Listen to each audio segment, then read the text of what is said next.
What's that? Oh, I got an echo in here. Sorry about that. Hello, everyone. I'm JustHearMeowt. Welcome to my channel. So no pre-recorded intro tonight. Just struggled to get the videos prepped for the 2 live streams. Essentially what I wanted to do is, now that we're 2 weeks into the prosecution's case, let's go back and listen to both of the opening statements again. Not just for their effectiveness, but also maybe we can see what's still to come from the prosecution as they finish up in the next 2 days. Do we feel the prosecution has provided evidence of everything they said they were gonna? Are there any weak points left? And now that we've seen what the defense is doing on cross-examination, were they able to stick to their narrative at all? Or how far off have they gotten? We've been recapping this trial every night so far for the last 2 weeks. We will continue to do so through its completion. And for those of you who are just joining us for the first time, this is a commentary channel. And for those who don't know what commentary means, it means I will be pausing the video to make comments. But if you do enjoy what you see here, consider subscribing. We have lots of different subject matter jurisdictions. No, lots of different subjects that we cover, such as Sarah Boone, Lauren Armstrong, Diane Downs, Kouri Richins. And the content is all pretty much the same in terms of format. So if you enjoy this, you'll enjoy the others, even if you don't know what they are. Hello to everyone in live chat, and hello to the replay crew. Please remember to hit the like button. All right, let's go. Yes, and we will have a Lauren stream after this stream. So I was excited listening to these again because I like the prosecution's opening even better, and I hate the defense's even more. Let's get this going here. Yeah, I'll probably read the life story tomorrow, maybe. What color is my shirt? It's blue. The evening of... All right, so we're going to listen to the prosecution first. And Suma and Exeric may be showing up. I'm not sure. It is the evening of March the 3rd, 2022. The defendant, Kouri Richins, her husband, Eric Richins, and their 3 children, 9-year-old Carter, 7-year-old Ashton, and 5-year-old Weston, are at their home in Camas. Eric Richins lived for his 3 boys. At 7:22 p.m., Kouri Richins' boyfriend, Robert Josh Grossman, texts Kouri Richins an image of 2 people romantically kissing. The image is captioned, "Love you." Always whiskey. At 8:36, Kouri Richins replies, "Love you." All right, so we did see these text messages come in. I think this really looks bad for Kouri. Yeah. The boys go to bed. Kouri Richins makes Eric a drink and takes it to him in their bedroom. He drinks on the bed. She departs the bedroom. Kouri Richins returns to the bedroom at about 3:00 a.m. She feels that Eric is cold. She nudges him. He does not respond. She sees that he is stiff and pale. His mouth is wide open. At 3:06 a.m., Kouri Richins unlocks her cell phone. She travels 243 feet beginning at 3:08 a.m. She unlocks her cell phone again at 3:10, 3:15, and twice at 3:19. All right, so we know the evidence of that. That's come in. 3:21, Kouri Richins unlocks her cell phone and calls 911. Paramedics respond, but they are unable to revive Eric. He has no pulse. He is cold. They pronounce him dead at 3:58 a.m. on March the 4th, but they think he has been dead a while. My name again is Brad Bloodworth. I am one of Summit County's criminal prosecutors who, along with Lindsay Shervinack and Fred Burmester, will present to you the state of Utah's aggravated murder case against Kouri Richins for causing the poisoning, death, of her husband and the father of her 3 children, Eric Richins. Real quick. So I wanted to say, like, I love this even more looking back, because when he cuts off and says and reintroduces himself, up until that point, he has just said that she found him dead, and then the EMTs think he has been dead for a while. He has not said what he died of, and that subconsciously, I think, in my opinion at least, everyone in the jury's mind is going, well, wait, how did he die? Subconsciously putting in your mind, this couldn't be a natural death. Right? There's something going on here. And then mentioned poison later. It says poison for a specific reason without saying fentanyl. The state will also prove to you that 2 weeks before murdering Eric Richins, Kouri Richins attempted to murder him. And 2 weeks before that, by fraud and forgery, she took out an insurance policy on his life. Objection, can we approach? So how are you guys feeling about the attempted? What do you mean not alleged? Why would the prosecution say alleged? They're saying she did it. They're prosecuting her. What do you think about the attempted murder? Do you think they've gotten there yet on that? Because I don't think it's necessary to believe that he tried it before, or she tried it before. I think it fits. I think it, but I don't know if that there's an overwhelming amount of evidence. I don't really care if she gets convicted of attempted or not. If they don't prove attempted, does that hurt their case? I don't think so.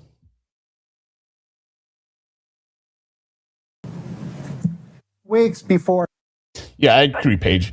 But I'm not really worried about it. Here's the other thing. In terms of this case, just switch one word for me and tell me if this changes the entire thing. If he had died from cyanide, would there be any doubt? Right? There's no explanation how he got cyanide in his body, other than Kouri, the person who wanted to kill him. The whole thing hinges on whether they think he secretly used fentanyl, right? So I don't think the defense has done anything really to show that, right? But we're talking about how, or the defense is trying to make, well, there's no direct connection. If this was cyanide, there'd be no doubt in people's minds. Or whatever, arsenic. Everybody like, oh yeah, she totally did it. Attempting to murder Eric Richins, Kouri Richins took out an insurance policy by fraud and forgery on Eric's life. And 2 weeks after Eric died, she submitted a fraudulent claim on yet another insurance policy. In this opening statement, I will summarize for you some of the evidence that the state will present over the next few days, perhaps weeks, so that you have a framework to assemble and analyze all of the evidence. The evidence will prove that Kouri Richins murdered Eric for his money and to get a fresh start at life. More than anything, she wanted his money to perpetuate her facade of privilege, affluence, and success. Kouri Richins owned a house flipping business. She would purchase, rehab, and resell homes. She presented herself to friends and business associates as remarkably successful. The evidence will prove that on the day that Eric died, Kouri Richins owed over $4.5 million to to over 20 different lenders. And she did not have the ability to service that debt Yep. That's been shown. That's in evidence. because her bank accounts were exhausted and her credit was exhausted. She had been taking out new loans to include payday loans to service existing loans, but her new credit was drying up. Yep. That's been proven. I mean, the defense's theory, I mean, we'll get to the defense opening statement, but how could the defense look people in the face with a straight face and say, yeah, she had a successful business? In the 5 months leading to Eric Richins' death, Kouri Richins overdrafted over 200 transactions, totaling over $300,000. Yeah, that was shown. That's true.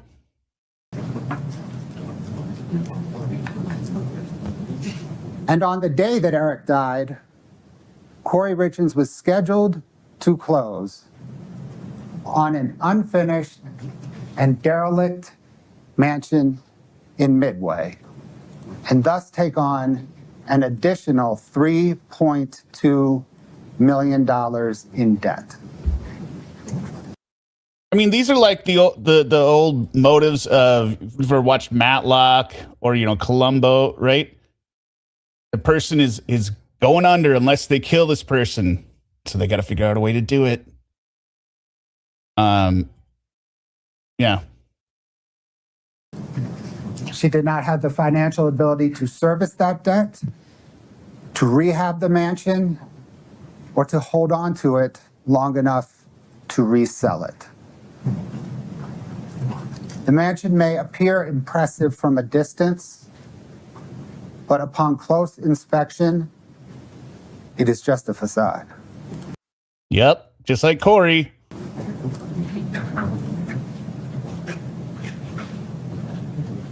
On the other hand, on the day that Eric died, his estate was worth over $4 million. And the evidence will prove that Kouri Richins believed she would inherit it all. She believed that she would inherit Eric's $2 million interest in a stonemasonry business, an interest that a prenuptial agreement prevented her from getting any part of if they divorced, but permitted her to get all of if Eric died while they were married. So this is one point that I think they really did to hammer in their closing argument or rebuttal case. Kouri knew about the prenup. She did not know about the trust. Now, the defense, for some reason, is trying to say, yeah, she knew all about the trust. I don't think there's been any evidence showing that she knew the trust. And I think that also shows she's going to have to testify. She believed that she would inherit the $1 million or so dollar home that they lived in, but that Eric owned separate and apart from her. And she believed that she would benefit from nearly $2 million in insurance on Eric's life, to include the $100,000 policy that she took out a few weeks before he died.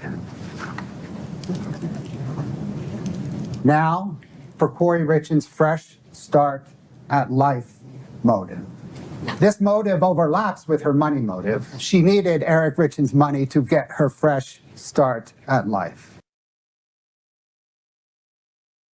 This is the exact point of the motive here. She needed the money to wipe. Because here's the other thing that they haven't really called out, but maybe they will in rebuttal or whatever.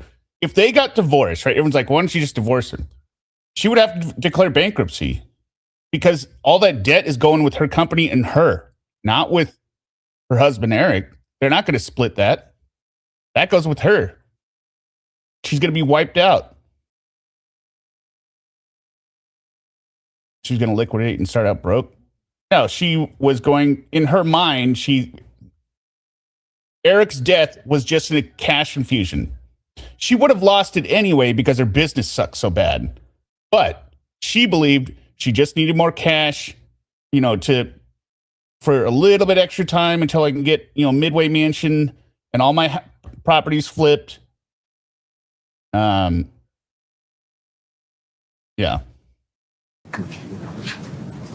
The evidence will prove that Kouri Richins was chronically unhappy in her marriage. She thought that having children would make her happier, but it did not. She consulted with a divorce attorney in the months leading up to Eric's death. 3 months before Eric's death, Kouri Richins booked a $4,000, 5-night, all-inclusive vacation for her and her boyfriend, Robert Josh Grossman, at the Secrets St. Martin's Resort and Spa in the Caribbean. How do you explain that, defense? That everything is good. They were to check in the month after Eric died.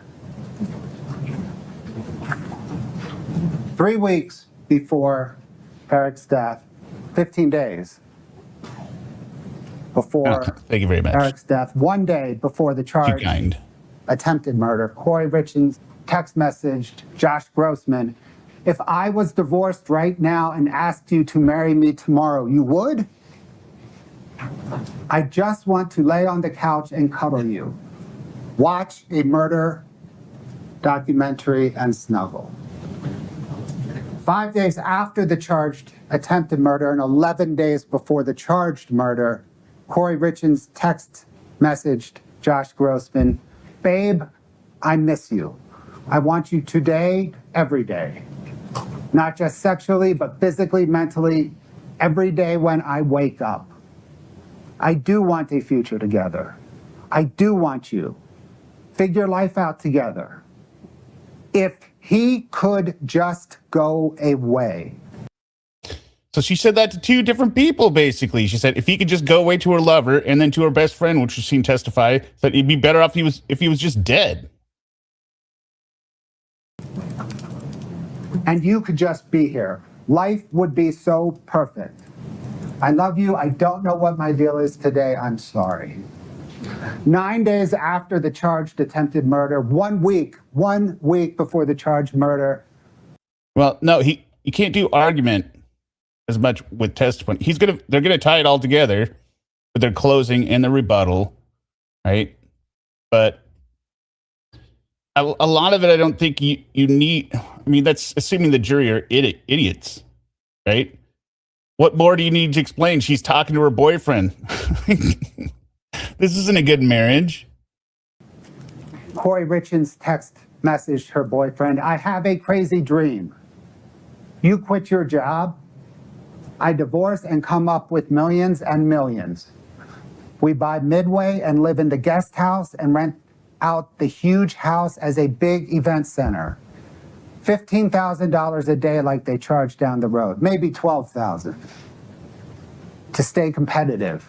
And we will just run the event center as our daily job and hang out every day, raise some kids, have a little farm. Deal?"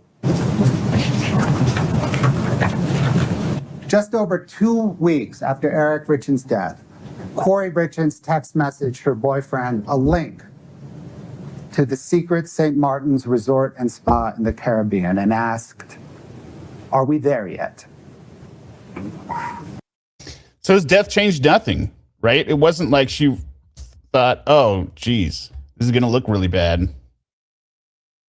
It's like, "Oh yeah, we need to get this underway. Are we there yet?"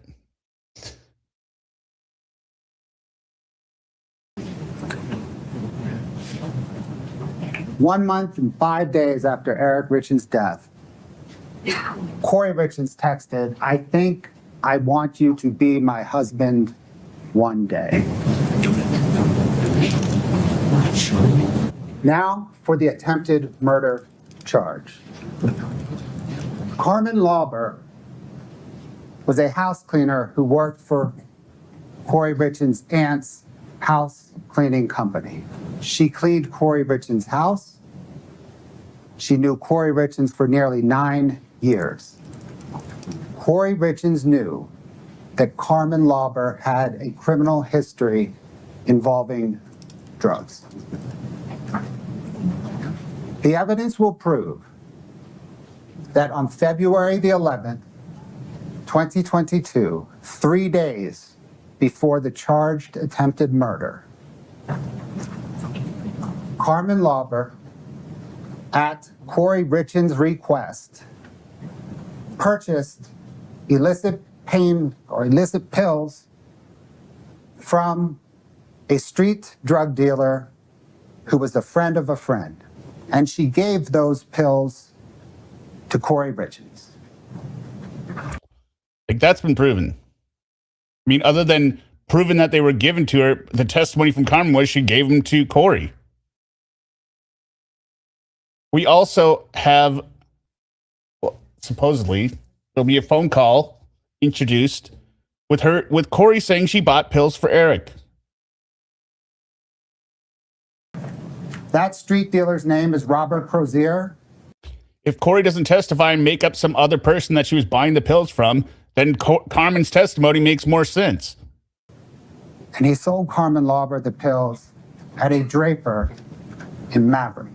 3 days later, on Valentine's Day, Kouri Richins purchased a sandwich from the Mirror Lake Diner and left it for Eric Richins. She then departed Camas and met up with Josh Grossman an hour away. At 11:33 that morning, Eric texted Kouri Richins, "I'm gonna lay down for a bit. If I don't start getting better, I'm gonna head to the hospital soon." Shortly thereafter, all activity on Eric's cell phone ceased for nearly 90 minutes in the middle of a busy workday. Once activity resumed, Eric Richins called his two best friends. They sounded to him scared, somber, confused, bewildered. A few days after that, Kouri Richins asked Carmen Lauber if she could get something stronger. The evidence will prove that on February the 26th, 5 or 6 days before Eric's death, Carmen Lauber, again at Kouri Richins' request, purchased pills from the same street dealer at the same Maverick in Draper. And she left those pills at a home that Kouri Richins was just finishing up a rehab on. The evidence will prove that those illicit pills contained fentanyl.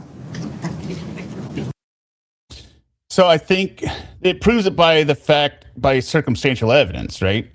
Buying pills, the testimony of the different witnesses, like, it was frequently that Roxy 30s, they were just all fentanyl, or oxycodone was all fentanyl.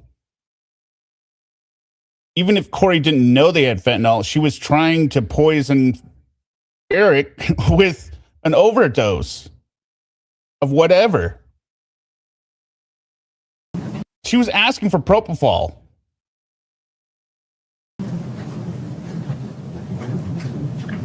The autopsy and toxicology report shows that Eric Richins died of fentanyl poisoning. He had several times a lethal amount of fentanyl in his blood and more in his stomach. And that extraordinary amount of fentanyl was intentional, not accidental. The evidence will prove that time and again, Kouri Richins tried to cover up her attempted murder and ultimate murder of Eric Richins.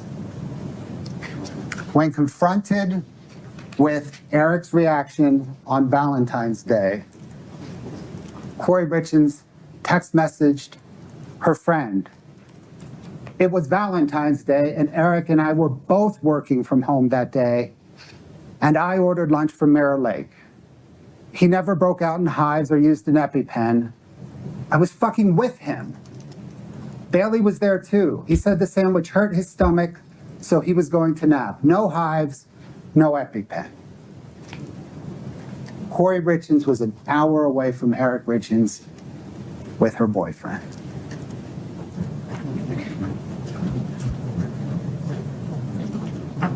Regarding the morning of Eric Richins' death, Kouri Richins wrote in a notebook that she entered their room at 3:20 a.m. She saw that when she nudged Eric, nothing happened. She grabbed her phone and called 911.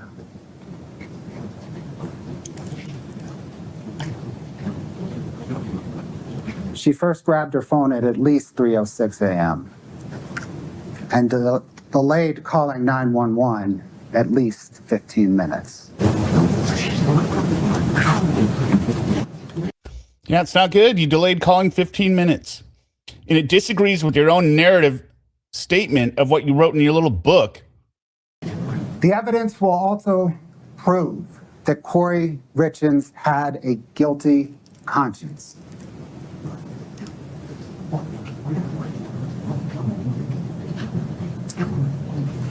The morning that Eric died, his family came over. Kouri Richins could not face her children or Eric's dad, Eric Richins. She didn't speak to him. A few days after Eric's death, Kouri Richins and her boyfriend, Josh, they drove into the Uintas and talked about Eric's death for the first time.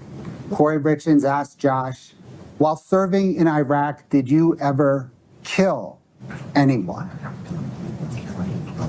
You know, just to lighten the mood. When he responded, she asked, how did that make you feel? I mean, a less guilty question and more appropriate question would be like, did you ever have one of your buddies die suddenly in Iraq? Not, did you ever kill somebody? How did that make you feel? Very odd.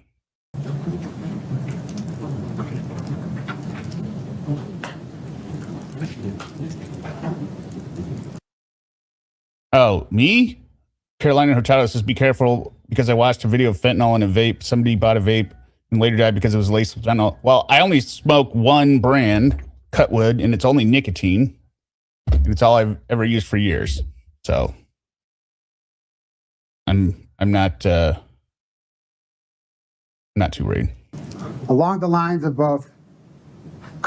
Just as the gummy companies wouldn't lace their gummies with fentanyl because they'd be sued, Cutwood would not want a major lawsuit because I have big bottles. So if I died, it would be very clear that it was in the bottle and they would trace it and sue whoever it was. Cover up and guilty conscience. Kouri Richins' text messages and other data from Kouri Richins' phone. No, wait, was that verified? She said it happened, but I'm saying you can get vape juice from some shady places, right? So if it's like somebody's homebrew, oh, this stuff it'll get you so high, bro. Like, I'm not gonna, trust somebody's homebrew. For the 2 months leading up to Eric Richins' death and a week or two after, have all been deleted. Police seized that phone. She got a new phone. She deleted all of her texts, and we saw that. It's been introduced. It doesn't make sense. And on that new phone, there were the following internet searches. Can cops uncover deleted messages iPhone? There's something so ironically stupid about deleting everything off your phone than doing searches on your new phone concerned if the people can find the stuff that you deleted. It doesn't even say, can you recover deleted messages? Can cops uncover deleted messages? Meaning you're concerned. She's obviously wasted when she's doing these searches. Can you delete everything off an old iPhone without actually having it? Can deleted text messages be retrieved from an iPhone? And then the next one in combination with these. So she's not trying to get them back. How to completely wipe an iPhone clear remotely. The other reason I wanted to go through this again, because I believe the prosecution's close will be very similar to this. And instead of she did this, it'll be more saying, you saw her searches. Why would you do a search unless you were afraid of what was on there? We saw what was deleted partially based on the other people's phones who didn't delete the stuff. How to permanently delete information from an iPhone remotely. On April the 13th, 2022, about 5 weeks after Eric Richins' death, detectives informed Kouri Richins that the autopsy and toxicology results show that Eric died of fentanyl poisoning. Back it up again. Jackson Pack says putting fentanyl in heroin or coke or press pills is done because it's cheaper. Absolutely. They're basically, or even Xanax, right? Fentanyl is a painkiller. You can put a little bit of fentanyl in there, which is cheap, and charge the same amount as a different pill or something else, and tell them, oh, this is oxycodone. Don't worry. This is heroin. This is cocaine. And because people don't know that they're taking fentanyl, and because I'm sure it's not, accurately regulated what they're putting in there, that's how people die from it. That's why people are dying from it. Yeah. Her Google searches are bad. All of it is bad. You can back it up. It's a step. Clear remotely. How to permanently delete information from an iPhone remotely. On April the 13th, 2022, about 5 weeks after Eric Richins' death, detectives informed Kouri Richins that the autopsy and toxicology results show that Eric died of fentanyl poisoning. Thereafter, searches on her phone include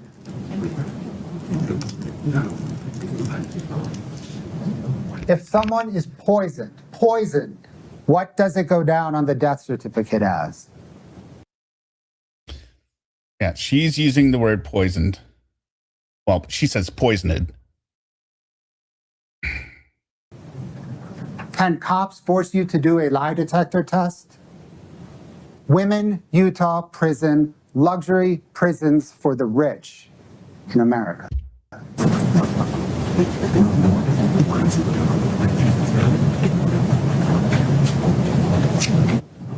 Yeah, they just found traces of fentanyl in his body.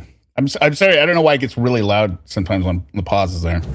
Almost a year after Eric Richins' death, when Kouri Richins knew the police were investigating her for his death, Kouri Richins published a children's book on how to deal with the loss of a parent. And she promoted that children's book on local television and local radio. And we also know her mom bought a copy and sent it to the investigators to be like, look, she's not guilty. She wrote a book.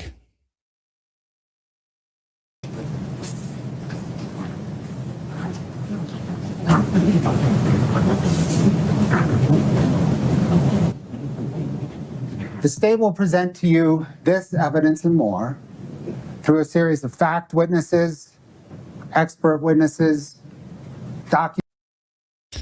Yes, fentanyl is an opioid. It's a synthetic opioid, isn't it? The state will present to you this evidence and more through a series of fact witnesses, expert witnesses, documents, and Kouri Richins' own words. As you evaluate the evidence and you consider it and you weigh it, let me offer 4 recommendations. The first is the evidence will prove that Kouri Richins murdered Eric Richins, but also consider the evidence that proves that Eric Richins did not kill himself or die accidentally. The evidence will prove that Kouri Richins had the means, motive, and opportunity to murder Eric Richins. But please consider the evidence that proves no one else did. That's pretty good. I mean, I like this here. That this is going to be more. This should be a lot of the closing, right?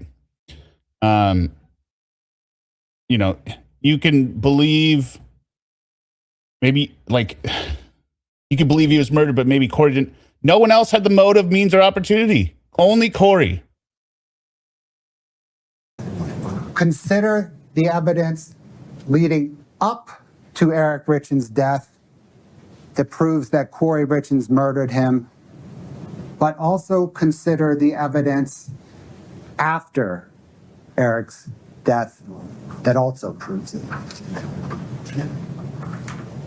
As you evaluate Kouri Richins' conduct, consider the evidence that proves that she richly values and trades on her perceived appearance, affluence, privilege, and success. So when I heard this on replay, or this last time today, I think there's got to be like a ton more text out there showing this, right? We haven't really seen a lot. The defense is going to hit on, like, they're hammering her. They're trying to make it seem like this is a smear campaign. This has been far from a smear campaign. This is just evidence of what she did.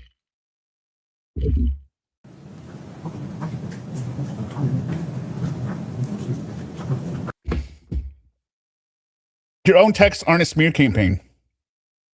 Let me please highlight two of the judge's instructions that he just provided. The first is stay focused on the evidence. What the attorneys say, how they say it, their voice inflection, none of that is evidence. Please stay focused on the evidence. Please take notes. As he said, you will probably only hear from a witness one time, and that is when the witness testifies. At the end of the trial, I'll stand back up here. And in closing argument, we will analyze the evidence. We will apply it to the elements that the judge instructed you on. And the state of Utah will ask you to find Kouri Richins guilty of the aggravated murder of Eric Richins, the attempted aggravated murder of Eric Richins, 2 counts of insurance fraud and forgery. Back for a moment to the morning of March. Oh my God, this is so good. This is how every people should be taken. This is the mic drop. This is the first closing I've ever really heard that's a mic drop. Like a definite mic drop. The 4th, 2022. It is 8:30. Medical examiners place Eric's body in a body bag onto a stretcher, and they wheel him out of his home for the last time. His boys are upstairs with their uncle. Kouri Richins has not yet told them that Eric is dead, and she won't for a few more hours. The last of the sheriff's deputies leave, crime scene techs, medical examiners, and on Kouri Richins' phone, the following 3 images are accessed. This is so bad. This is how do you explain this? How do you explain accessing these images on your phone right now? I'm crying, but the money, wiping your tears away with money. Idiots everywhere. And then Trump in the bottom corner, it says, I'm rich, bitch. When the motive, according to the prosecution's theory, is that she did it for money. And we already know that she likes sending memes. Remember? She sent the meme after she was talking about stealing $250,000. Well, she didn't say stealing $250,000. But you got the baby holding up the 50,000 won. how do you explain these images if it is not somebody that just killed their husband for money?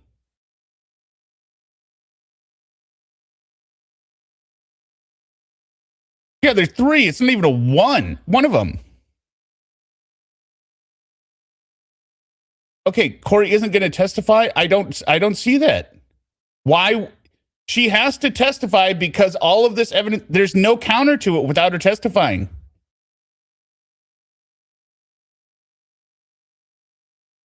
And I hope she does. But if she doesn't, I don't know why we're going to trial. I really don't. Unless she's just rolling the dice. Well, maybe they'll find me not guilty. But yes, there will be defense witnesses, but they can't testify to the stuff that the defense represents. We haven't seen the test. Yes, we haven't seen the defense witnesses, but they can't testify to the stuff that the defense puts forward. How is any other witness other than Kouri going to explain these images? How? Who can explain these images, Cliff? Unless somebody's saying, oh, yeah, I used the phone. I did it. No, of course she didn't explain these gifts during her opening. They wanted the jury to forget these. This should also be the end of the closing for the prosecution.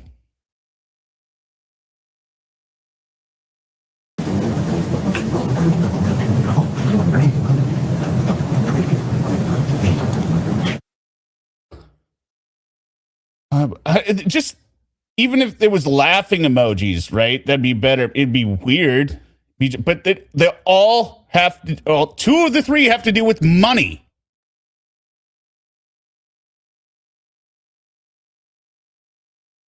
Yeah, right. Exactly, Billie Jean. Defense can't support the theory if she doesn't testify. They don't have to counter every piece of evidence. They're going to hammer Eric taking drugs and try to raise reasonable doubt. Sure, they can try that. Hello. Oh, it's Derek. We got his theme song. You know you are my precious baby girl. I swear I love you just. Remember to kiss your finger. Yeah. No, they don't have to counter every piece of evidence, right? Because, right? Why? But if they don't counter all these very damning pieces of evidence, then she's going to be guilty. I know if that's what happens if she testifies. But on the other hand, you've got to believe... What are you fighting about now? Well, we're just debating over whether Kouri's going to testify. I don't think so. I know, just because you like to be a contrarian. I haven't thought she was going to testify since the beginning. Okay, well, let's go through the defense close now. Oh, God, we haven't done that yet? Oh, we just finished the prosecution. Actually, I've never seen it, tell you the truth. I have only seen the prosecutions. So, this will be my first time. So we start with this horrible 911 call. 911, what's the address of the emergency? My husband's not breathing. He's cold. Okay, what's the address? There's no way it could be Josh. There's just no way. 282. No urgency in this voice. Zero urgency. This is not a call for 911 in an emergency for somebody that's panicked. It's somebody pretending to be sad. Willow Court. 282. Willow Court. Okay, what's a good phone number in case we get disconnected? 435-671-4987. Okay, it's going to be in Francis. Okay, tell me exactly what happened. No, I don't know. David, I was sleeping with my kids. Okay, I can't understand you. I need you to take a deep breath. What's going on? I don't know. I was sleeping in with my kids. I just came in our bed, and I turned over, and he's just cold. He's just cold. Who's cold? My husband. Man, this is bad acting. And that's my other point. This defense is not good. This defensive team is not good. Why would you play this? Exactly. So I don't think they're going to be, fighting very hard. Hey, don't get up there on the stand. It's going to be should they be like, Kouri, we need you to bring it home, right? You think you can do it? Okay. He's not breathing. He's not breathing. I need you to confirm it for me. Is he not breathing? No. Okay, I mean, the other side of it, right? I was listening to what's her name?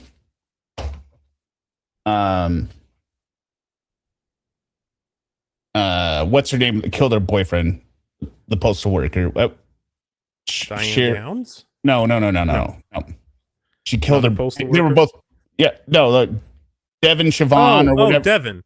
Yeah, remember the people that called in, and they're like, "Yeah, this man was just shot outside the house," and the 911 operator is like, "Hey, do either of you know CPR?" And they're like, "No, I don't think we know." And then they kept saying, "You got to get somebody out here. You got to get somebody out here," right? What do we hear on all genuine 911 calls, right? They keep saying, "You got to send somebody. You got to send somebody. You got to send somebody."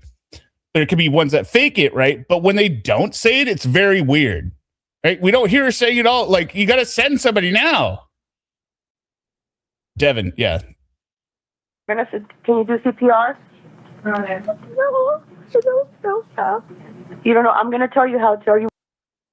And even if I didn't know how to do CPR, I'm still going to try it on my wife, right? Oh, absolutely. Yeah. I'm going to give it the college best. The good college try. Yeah. I'm going to be like, pump. Even before, I was like, I'm pushing on her chest. I don't know. Yeah. I don't know what I'm doing, but I remember try. just staying alive. I'm doing, stay alive, stay alive. I don't remember what call that's from. But remind me again, where was Eric was slumped off the edge of the bed, right? He wasn't on the ground totally. No, what she said. No, he was flat and straight. Like his arms were down. Like he was already in the coffin at the foot of the bed. No. I know that, but I thought she said she was doing CPR on him. Right. You can't do CPR on a bed. No, she drug him off the bed and he maintained his coffin form, according to her. As if rigor mortis worked that quickly. Okay. Yeah. She says she pulled him off with a sheet, but there was no sheet underneath him. There was no sheet. Yeah. Right. And he was at the foot of the bed, which also didn't look right. So pulling him off with a sheet is according to her, not according to the evidence of the scene. Willing to do CPR? Yeah. Okay.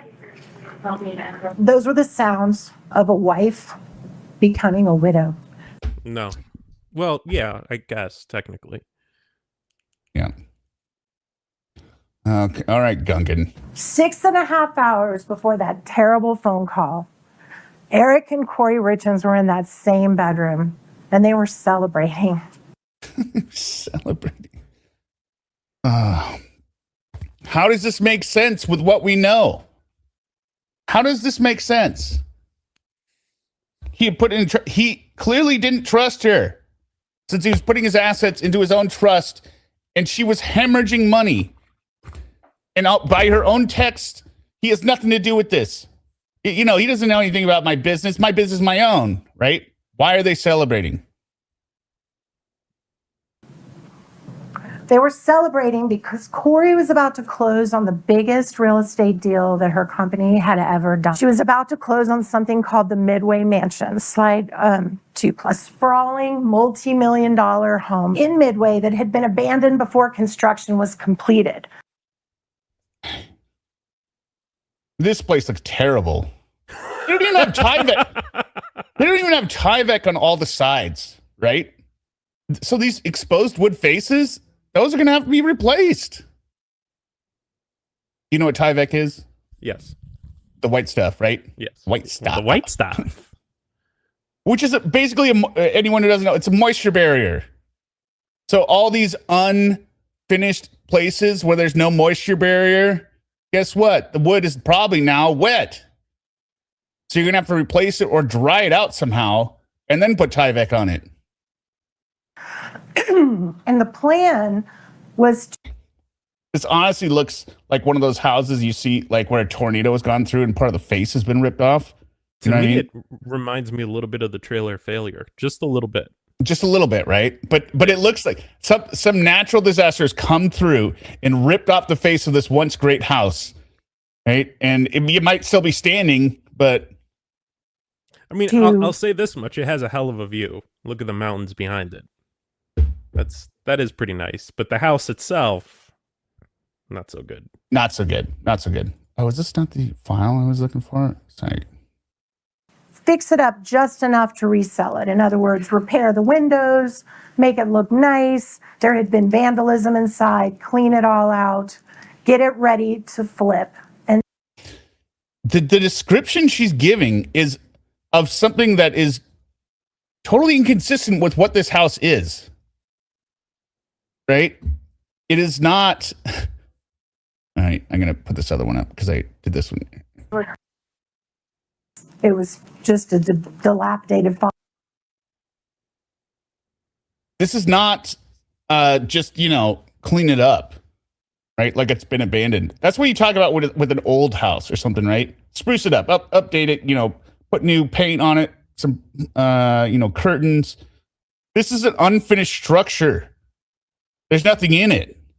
More than the bargain basement. That's a little fat.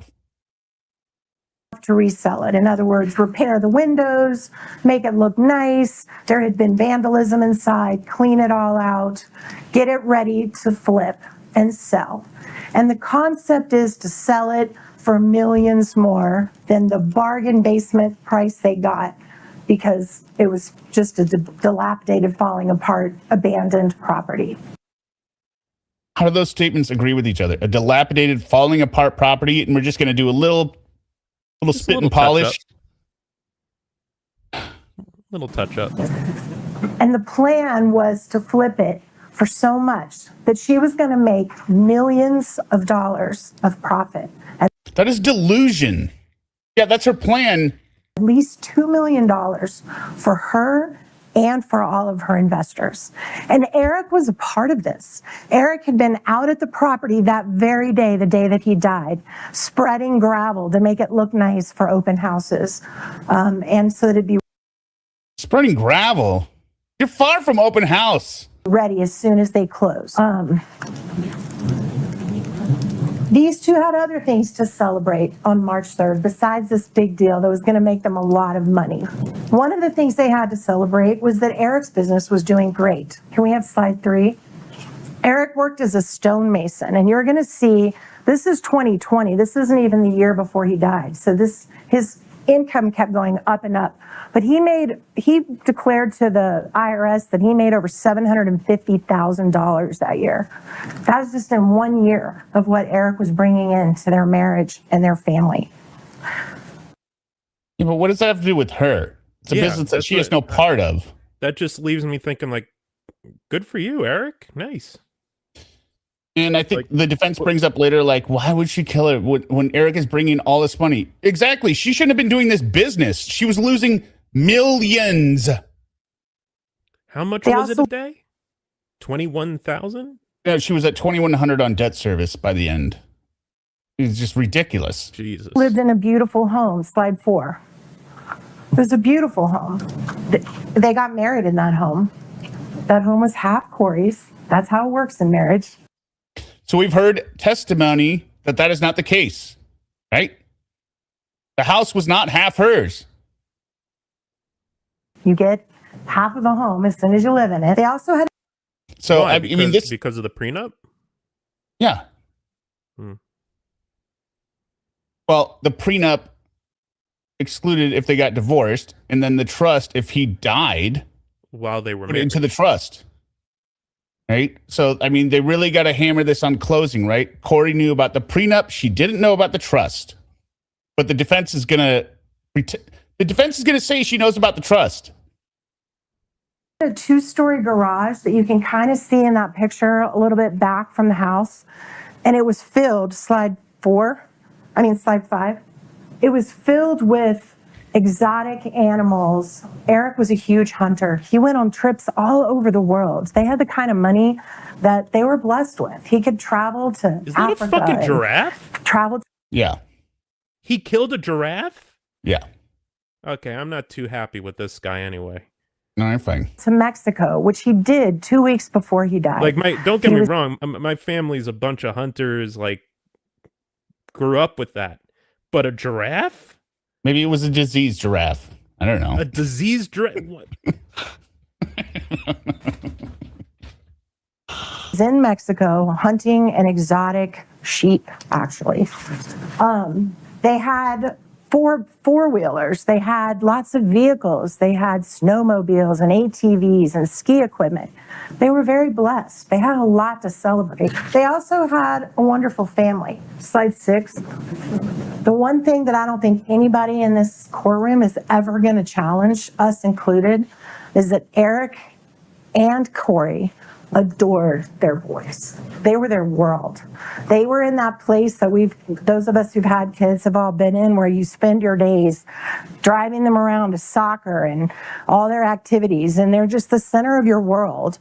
And that's how both of these parents felt about their kids. So that would support the prosecution's argument that he was staying together for the kids. It would also support the prosecution's argument that she was worried about not having primary or shared custody of the kids. And all this money, since we know that Kouri was burning cash, it means Eric was successful. How does this prove she didn't kill him? They loved him a lot. And what's more important is that the boys adored their father, adored them, adored him. And Kouri knew that about her sons and about her family. Their marriage had survived through some rough times, and you're going to hear about that. But it was in a rough time. Maybe he didn't understand how bad it was. But the evidence, ma'am, shows that she was actively cheating on him and imagining that it would be better if he just went away, if he was just dead. Planning a trip with her lover. What is this argument? Like any marriage, it wasn't a perfect marriage. They'd gone through a really bad year where they'd both contemplated divorce, and they did what a lot of couples do. They went to marriage counseling. They worked it out. Well, did they work it out?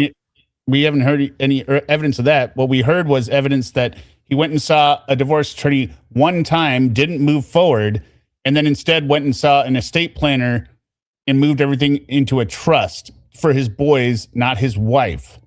Kouri emailed the divorce attorney 5 times and even gave her a retainer. And they decided to stick it out. And they did. You're going to hear testimony from one of Eric's closest friends that in the few weeks before Eric died, he and Kouri were the happiest together that he'd ever seen them. So I guess this would have to be Bryce. But I mean, even if this guy gets up and says, oh, they're the happiest I've ever seen them, we have the evidence that they weren't, right?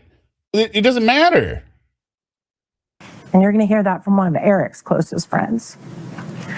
Now, on March 3rd, Eric started sending excited texts before their celebration to Kouri, saying, hey, let's get together. Let's have some celebratory shots. Slide 7, please. Oh, I'm sorry. You guys aren't going to be able to read that. It's really small. But it basically says, thank you. You want to grab lunch today with a celebratory shot? That was Kouri saying she can't, that she has other plans. But because she was out with her other boyfriend. And he was happy because he wasn't having to sink any money into this because she lied and said, I've got independent financing. Excited. He wants to celebrate about the big closing. When Eric got home the evening of March 3rd, after he'd been out at the property spreading the gravel, he got home and they all had dinner together as a family. Kouri's mom dropped by. They visited with her mom. Her mom had actually been out at the property the same day with a carpenter trying to get some bids and get it ready to start getting it fixed up. Kouri's mom left. They tucked their boys into bed. And around 9 o'clock, they decided to have their celebratory shot. A friend had given them a gift of some of those, I'm sure you guys have seen them, those copper Moscow Mule cups. Yeah, I will. Not intentional. That you make like in breweries and in bars. And they decided to try out their new cups. So Kouri made what's called a Moscow Mule. And they also had a little shot, which is Eric's idea, of a little lemon drop. They had their drinks. They actually didn't finish them and set the cups in the sink at the house right there. Around 9:30, they were getting ready to go to bed. And they heard one of the children. Yeah, why did she put it in quotes? I'm going to back it. She does quotes a lot here. Moscow Mule. And they also had a little shot, which is Eric's idea, of a little lemon drop. They had their drinks. Is the poll pinned? Can everyone see it? 57%. I'm not on YouTube, so I can't see. Yeah, I think all of you are crazy. They actually didn't finish them and set the cups in the sink at the house right there. Around 9:30, they were getting ready to go to bed. Okay, I voted. And they heard one of the children who suffered from something called night terrors, where they scream out, they have nightmares. One of the children was crying out. So Kouri went to sleep with her son around 9:30 that night. You're going to hear the police. Kouri also told the police the day that they came to the house that she believed Eric might have had what we call a marijuana gummy. You're going to hear what? Eric. A marijuana gummy? You're being sarcastic. I can't believe that. I would never. Well, the more important part is there was no THC in his system, so it didn't really fucking matter what Kouri said. Loved marijuana gummies. He used them a lot. I'm too pure. And the police found a whole bunch of them in the house, in his things. And was it in his things though? They found it on top of the cabinet above the toilet. It wasn't in his things. And there's no THC in his system. So what is this? His clothes in his closet. You know, he was a marijuana gummy user. Slide 8. These are all gummies that the police found in Eric's things. Yeah, those look like name brand, not fentanyl film. The ones in the back are name brand. The ones up front are more the gas so station. the ones in the middle that are like in this little baggie, I guarantee those are the ones that Kouri put fentanyl dust in them or whatever. Like, yeah, I was just thinking of like, remember like around the 40s, right? Where you'd have jam and it'd be in like wax paper or something. I was picturing something like that for her presenting. Yeah, these are his gummies. Like it's just totally homemade. Some of them you can tell had commercial bags where he bought them from dispensaries. Some were in clear bags that he bought from somewhere else, the location unknown. What makes these closings also very different is the prosecutor, you will notice, did not have any notes in his hand. She's reading off a script and she gets lost more than he ever did. Take it down. So as they're getting ready to go to bed, you're going to hear that.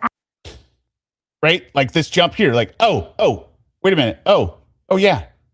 Like, what is this? After Kouri left the room, Eric was on his phone and he was talking to a friend named Scott Wagner. And you're going to hear that Scott Wagner talked to him at 10 o'clock that night. That when Scott Wagner talked to him, he did not sound drunk. He did not sound high. He did not sound like he was on fentanyl or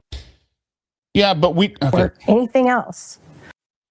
Okay, but the only reason we know of the time of the drinks is per Kouri, and Kouri's a liar, right?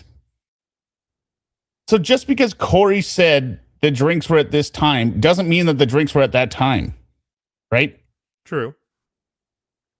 That there was no sound of the wife or children in the background, that he was alert, that he was having a totally normal conversation with Scott. And this was at 10 p.m. You just said the wife. Okay, this is a side joke. I heard this on a short. Okay, everyone, this is a little comic relief here. So this comedian saying like, yeah, my friend's wife, she's very religious, and she told me that I'm not a good influence on her husband. right?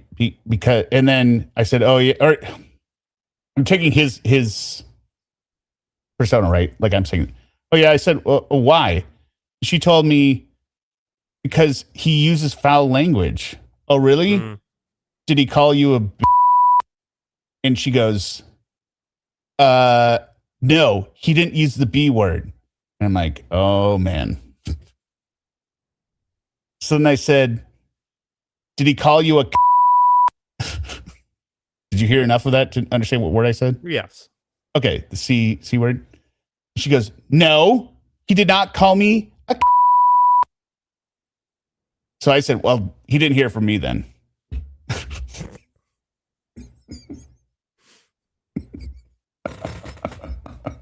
Great. It's so good. Well, then he didn't hear from me. Shortly after 10 p.m., you're going to hear, forgot to mention, when Kouri left the bedroom, she has always maintained from beginning to end that she left her phone in the room, in the charger next to her bed, which we all do at night when we're about to go to bed. We charge our phones. Nothing unusual there. After 10 o'clock, around 10:30, so this is an hour after Kouri's left the bedroom and is in with her son, Kouri's phone is unlocked and moves just a few feet. Now you're going to hear Kouri's friends in this trial and some other people testify that Eric was always checking Kouri's phone. Yeah, because she's a cheating.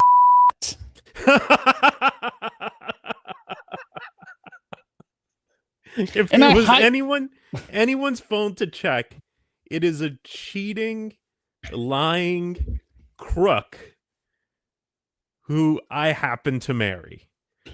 And I don't even know. Example. And I don't even know if he was checking it for messages from an affair. He's checking to make sure, like, did she take out any more loans on my house? Yeah. How much more money am I down in the hole for? Yeah. And you can kind of see why he probably was doing that. What is this? You probably see why he was doing that, because she's a cheater. But you started this man with saying, yeah, they had their ups and downs, but, you know, they were in the best place ever. According to the witness that you said is going to come up here. Based on what you've already heard from the state, maybe he had good reasons, but he checked her. He definitely had good reasons. This jury has heard thousands of important reasons to check this woman's phone A lot. So we know he did that at about 10:30 because we have proof that the phone opened and closed. Moved a short distance, like maybe walking around the bedroom, and then closed again. And that is the last thing we know for sure that Eric did the night that he died. Sometime after that, we don't know exactly when Eric died. Slide 9. When Eric died, his Apple Watch was hanging on a charger, nice and neat. His phone was in a charger on the nightstand. He was lying in his underwear, like when you go to bed, and he was on his back, on his side of the bed. So it appears pretty clear that Eric went to bed and fell asleep and died in his sleep. Okay. Pine Weaver, you said, I don't think Kouri will testify, but she might if she thinks there is no chance. What would she have to lose? I think that's what I'm saying. I think she knows she's done if she doesn't, so why not give it a shot? Make sense? Like, the only thing in Kouri's mind that can turn this around is Kouri, because Kouri is the best. Kouri can influence anyone. Kouri can convince anyone of anything. No, like, look, I'll just get up on the stand and I'll cry. You're also going to hear, slide 10, that there was an empty pill bottle right next to him in his nightstand. And I want you to pay careful attention. Okay, so do you see this pill on the screen? This pill bottle on the screen? Yes. Here, what does it say? What is the 29th of July, 2016 date? What does it say before that? No refills? Okay, when does it say it expires? 10/20. Okay, now listen to this moron. This. The empty pill bottle expired in 2016. I mean, it's either trying to pull a fast one, right? Or they're just very stupid. And I'm going with very stupid based on all the questions they've asked that they don't know the answers to. This is stupidity. This is absolutely stupidity. Get out to him for pain pills. That's going to become important later. Why? Sometime after 3 a.m., Well, it's going to become important later because don't you remember when they asked the medical examiner if medications expire, don't they become more potent? And the medical examiner's like, no, they actually become less They asked potent. that? Yeah, I remember I haven't been watching this trial. I know. They asked him like, well, expired medicine, it can become stronger, right? And they're like, no, it will become weaker. Kouri wakes up They're and just stupid. They're just stupid. Yeah. comes back into a dark bedroom. You're going to hear she unlocked her phone.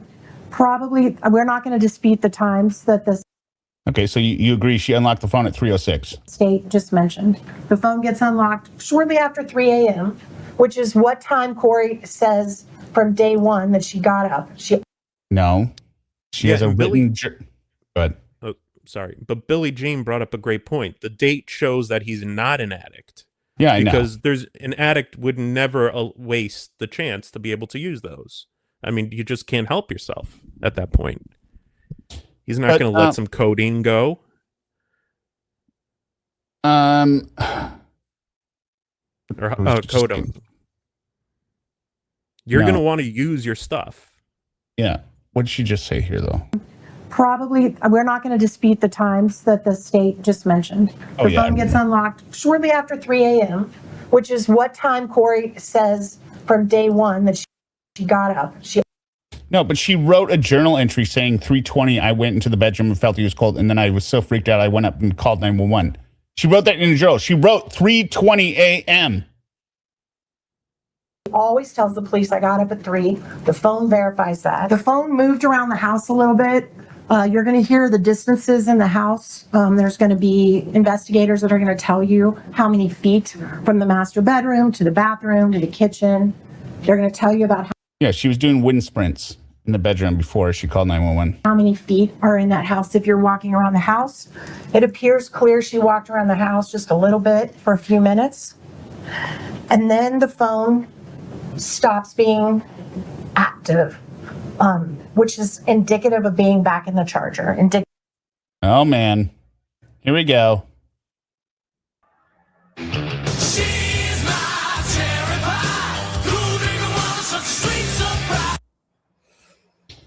Suma in the house. Now we got Hello. the three musketeers back together. Finally, the band is back together. Hi, Suma. Mhm. Hi, XD. I feel like Hi, Suma's been Meow. drinking. I feel like Suma's been Oh, drinking. You feel like I've been drinking? Yeah. I had an Yeah. interesting experience tonight with my bestie. I mean, of course, I've been drinking, but not more than usual.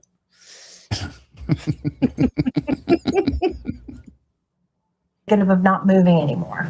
And a few minutes later, you hear the 911 call that you guys just heard. So that gives her enough time to crawl into the bed, touch her husband, and realize he's cold. Just about 3 minutes. That's all it took. And she picks her phone up, calls 911. You're going to What are you talking about, you cow? You just said she opened her phone and then you said, and there's going to be testimony about her moving around or whatever. And then she gets in her bed. No. She says she got into the bed. Oh, God. see that the phone records prove all of this. At that time, I believe everyone's going to agree, and I think the state even admitted it in their opening. That's pretty clear he'd been dead for several hours. And you're going to actually see a photo when we pass our blood pools in the position that we lay in. It's not circulating anymore because our heart's not working. And you're going to see a picture of his back. And you're going to see that the blood he had been dead long enough for the blood to pool on his back because he was laying on his back. So that usually indicates he'd been dead for several hours, and the medical examiner is going to tell you that. So those 6 hours, ladies and gentlemen, between 9 p.m. and 3 a.m., somewhere in that time, Eric Richins died. Somewhere in that time, he ingested a fatal dose of fentanyl. What you will never hear after 4 years of investigation, where as recently as 2 weeks ago, they were back searching that house. After 4 years of investigation and 5 weeks of this trial, you know what you're never going to hear is how that fentanyl got inside of him.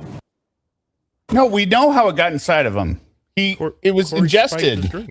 No, it was ingested. We know how it got inside of him. We don't know. We don't know. No, we know it was ingested. No.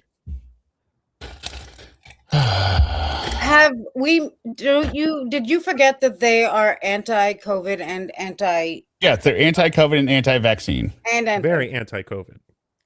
And anti-vaccine. Staunch But anti-COVID. anti-COVID. It's a very bold position. Hi, King Chris. Because there's zero evidence of that. To this day, slide 11, please. You're going to see that his death certificate. Oh, that's the wrong thing, Katie. Just take it down. Sorry about that. That's the wrong thing.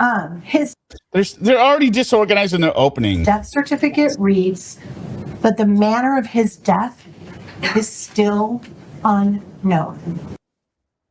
Oh my God! It's still unknown. Before the murder. Oops.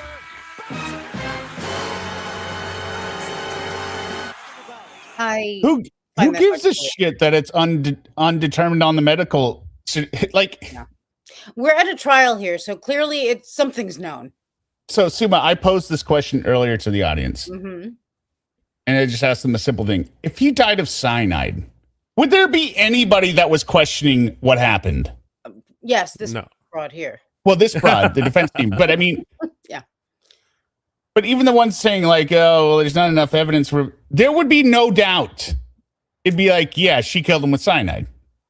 It wasn't the kids. He didn't kill himself. Yeah, there is I mean, they always come up with an argument. Like, there's one poison. I don't know if it's cyanide or what's in like bitter. Arsenic. Huh? Arsenic. Bitter almonds. Arsenic. Arsenic. Oh, yeah, that's produced by the body naturally, or it can Oh, I be in thought the body. cyanide was the bitter almonds. Whatever. Whatever. The point is, these people always come up with something because they have to. I get your point, but I do think there would still be an argument. That who would believe it? Well, who would believe this? Yeah, who believes I this know, shit? but I'm saying because it's fentanyl, there's for some reason like a doubt, like, oh, maybe. But if it is to be doubted, then you have to prove he was buying drugs everywhere, and there's no evidence of that. That's what I'm saying. Yeah. To this day, you're going to hear testimony that a medical examiner has the ability to declare the manner of someone's death. It can be homicide. It can be. Plus, yeah, there's Seroquel in his blood, and she's on the phone being like, "Oh my God, what's that?" Her own prescription. Suicide. It can be accidental overdose. It can be murder. The guy in the gray shirt yawning, being like, "What is this, you cow?" The manner of someone's death. It can be homicide. It can be suicide. It can be accidental Watch this guy in the background. overdose. It can be murder. It can be anything.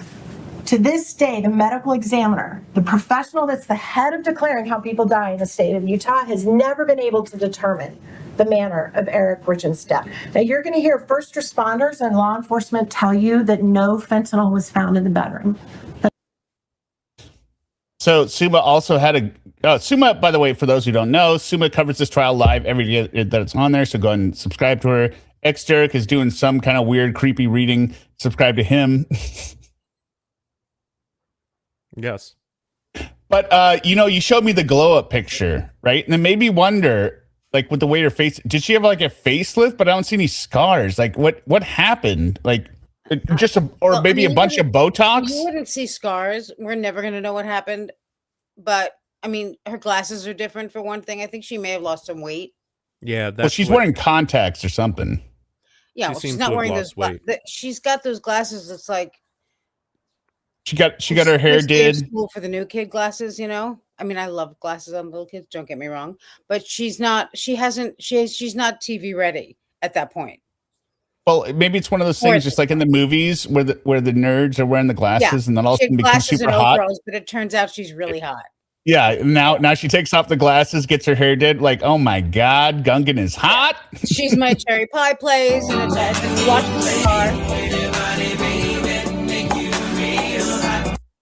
Ozempic happened, maybe. Night of his death. We're talking about Gungan, Bob Gadoosh, this prosecutor or this defense attorney. This broad here. And I personally would like to congratulate myself on the 3 screen grab poses I got for this thumbnail. I thought they were very I don't think I saw it. Yeah. I got like 15 of them. and I had to choose from them. Like there were ones where she's like, Yeah, you know. they are pretty good. I have to check them out. I'll see if I can find it and upload it. Did you do the? I did. Kind of. Good. Kind of. I went back to the first one. Okay. Yeah. We're also going to hear them, but they didn't search for it. You know, we've all seen the TV shows, the crime shows. What do you do if there's a murder, right? If you think there's a murder, tape it off. No one gets in or out. It becomes a crime scene. You search everything. You search the closet. You search the bathroom. You search the vehicles. You search the house. You search the office. They didn't do that. All kinds of friends and family, and you're going to see They didn't have probable cause, ma'am. video of all the people that were in the house that day. There was no restrictions on anybody. And guess what was sitting in the sink? The cups. They were sitting there. They were never taken. They were never tested. Not the nanny ended up putting them in the dishwasher the next morning, and they still had fluid in them. You're going to hear the day after Eric died, not the day after, day of. They started interviewing Kouri over and over and over again about what happened that night. You're going to hear for yourselves that her explanation of Okay, this is where it starts getting crazy. I don't know why you make this statement as a defense attorney, but okay, this was the thumbnail. Oh, it's good. Look at that. Yeah. I like the last one of her.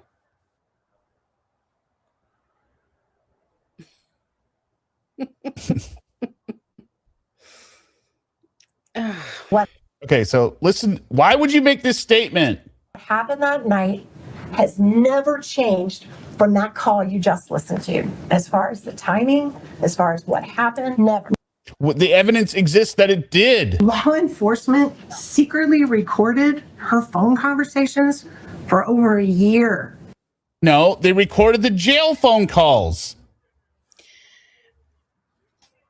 Like, and who cares if they did? Secretly. I think she was the one secretly recording shit, if memory serves. The recordings we have are from her. And play the calls that make her innocent then. Oh, you can't because it's hearsay. After this incident, 2 years later, listening in to her conversations with her family to see if her story about what happened that night ever altered, ever changed. Well, we have the walk the dog letter that's still coming in. So, yeah. You're going to hear it never changed. No, it did change. We're going to see evidence that it did change. This is not good. I hear that before Eric's body was even taken out of their bedroom, Kouri was told the body was going to a morgue for an autopsy. So within an hour of the cops getting there, she knew there was going to be an autopsy of his body. Here's some 200 level IQ logic here. And what happens when you have an autopsy? You figure out how someone died. That's what doctors do. They test your blood. They test your bodily tissues. So she knew that.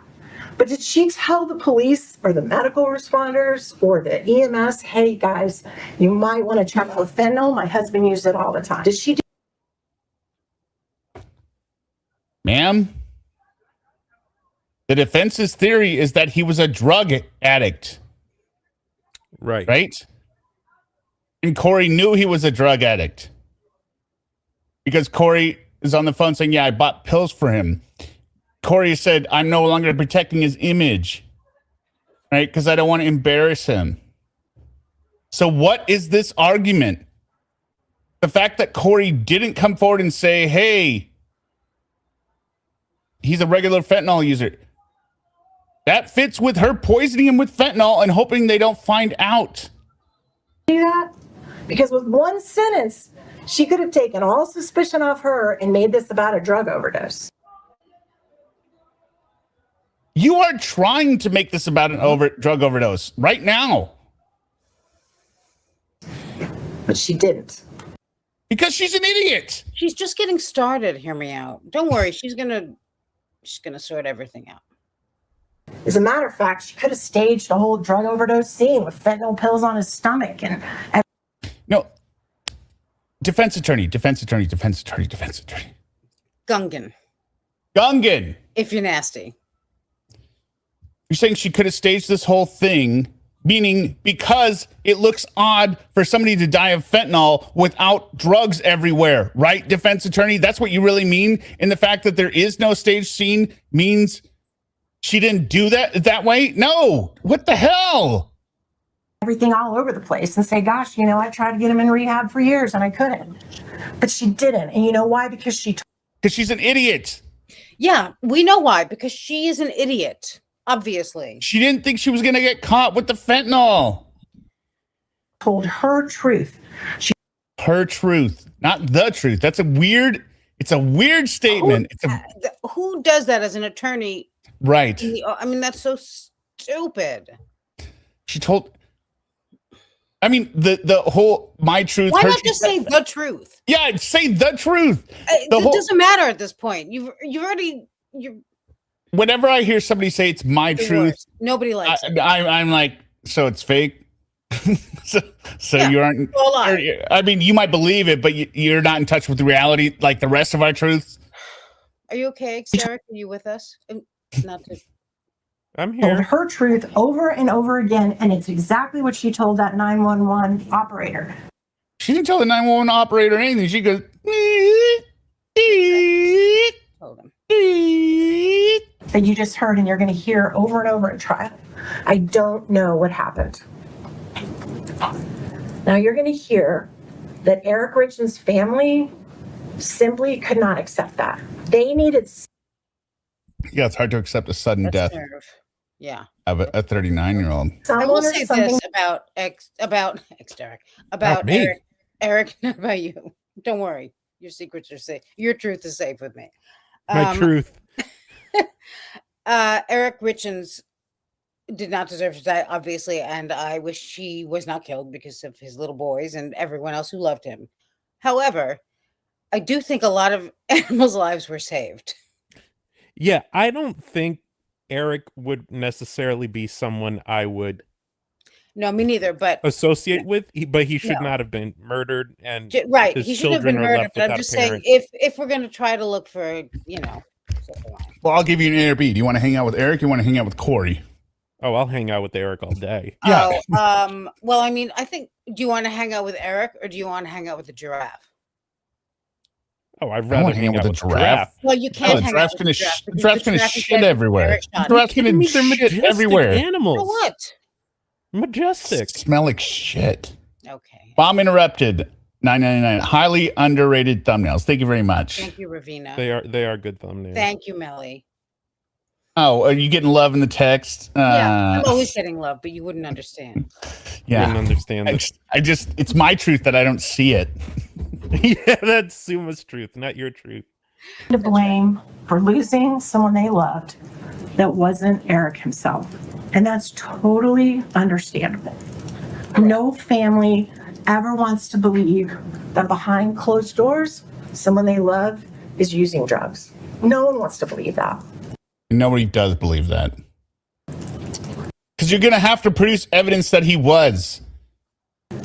But the family's need to make sense of Eric's death went way beyond what you would expect a normal grieving family to go through. You will hear that as the detective arrived at the house, Eric's sisters spoke with the detective in the driveway. This is before anyone in the house knows how Eric died. If he had a heart attack, if he had an aneurysm, a lot of people were talking about aneurysms at the scene, and you're going to hear that. Nobody knew yet how he died. The sisters were telling the police Kouri probably did this.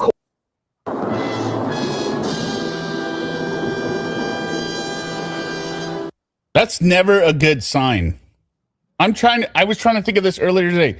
What case was it where, everyone was saying, this person did it. This person definitely did it. Look at this person, like Jody Arias, Chris Watt. Like, look at this person. He definitely did it. And then they turned out to be innocent. Very rare. Very rare. So why are you introducing? You know what? The family was saying like right away, Kouri killed him. Because they had to make sense of it because they didn't want to deal with the fact that he was a drug user and addict. Possibly. That's what she's saying, obviously. It's so stupid. Yeah. It also never works when they try to paint the dead person as an addict when they weren't, or an abuser when they weren't. Yeah, that's it just not a good doesn't look. work. Huh? It's not a good look. I mean, it's the not a same. good It's look, almost but the it's same. never worked. It's almost the same as when they, in different trials, was trying to say the police focused in on, they focused in on Brian Walsh from day one. Yeah, because everyone said, look at Brian. Brian did it. It always reminds me of like, it's always the last place I look. It's like, yeah, because when you find it, you stop looking. Let's see. We got this person with all the motive, the means, the opportunity, and everyone thinks they did it. Like versus everyone being like, there's no way Kouri would do this, right? But I mean, sure, the police would still get there, right? The evidence is they did it, like with the Todd Kent hammer, right? With all his family backing him up. Her family too, right? And not all of her family, but her sister was like, "You all disgust me. You all disgust me." But her parents are like, But they still came to the conclusion based on the evidence. So I mean, this whole theory that the family drove it and that like the police are just paid shills. It's so stupid. I finally earlier today saw this defense team's interview with whatever news channel they did it with, and so stupid. They were all upset about the Moscow Mule. Whatever. What is there to be upset about the Moscow Mule? That they're saying about the Moscow Mule, but there's no evidence at all, and they just want the public to know. And I'm like, well, anyone who sees this isn't going to be in the jury, Right. Bella's mom, $5. Thank you very much. In my opinion, Kouri didn't realize autopsy would find fent, which is why she insisted he wasn't a drug user and clean scene. She didn't watch enough murder shows. Yeah, I mean, she knew enough. I agree with that. She knew enough, like, cyanide and arsenic. They're going to check for those, right? And, glycol poisoning from antifree. Right. You get the antifree. Antifree. She knew all the ones. She'd watched all of them and then was like, I know. Yeah. If only I could spell. Kouri probably did this day one.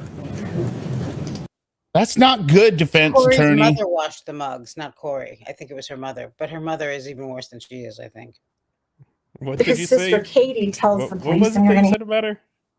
She looks like she was carried around in a bag of spoons or forks or something. What's Bag wrong of with forks. you, lady? Bag of forks. What's wrong with the chat?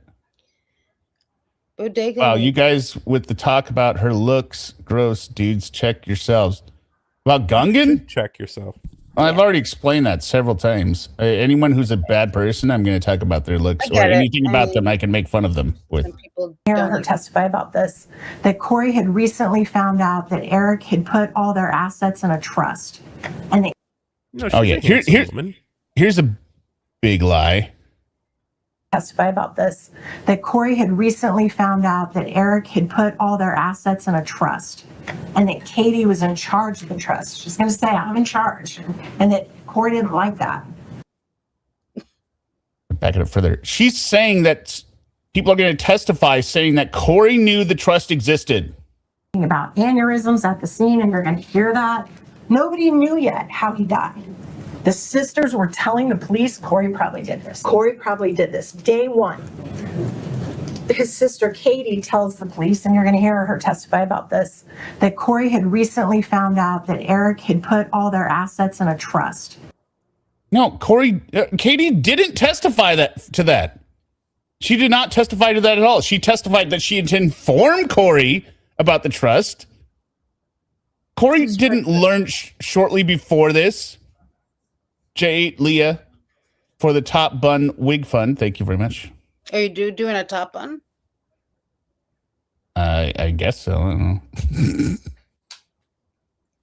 And that Katie was in charge of the trust. She's going to say, I'm in charge.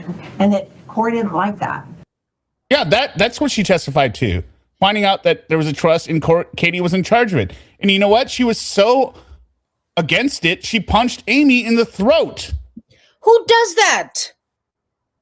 Kouri does that. Yeah, that's not intentional. Yes, no one is ugly or fat till they act despicably. Yes, that's exactly. Right. Yeah. She told that to the police at the scene. So Kouri already knew before Eric ever died that his assets were protected in a trust. No, she didn't. So this is what I'm talking about. This is why Kouri has to testify. Kouri has to get up there and say, like, yeah, I knew. Yeah, I knew. Now the prosecution will come up and say, well, then why did you attack your sister-in-law? How did you know that?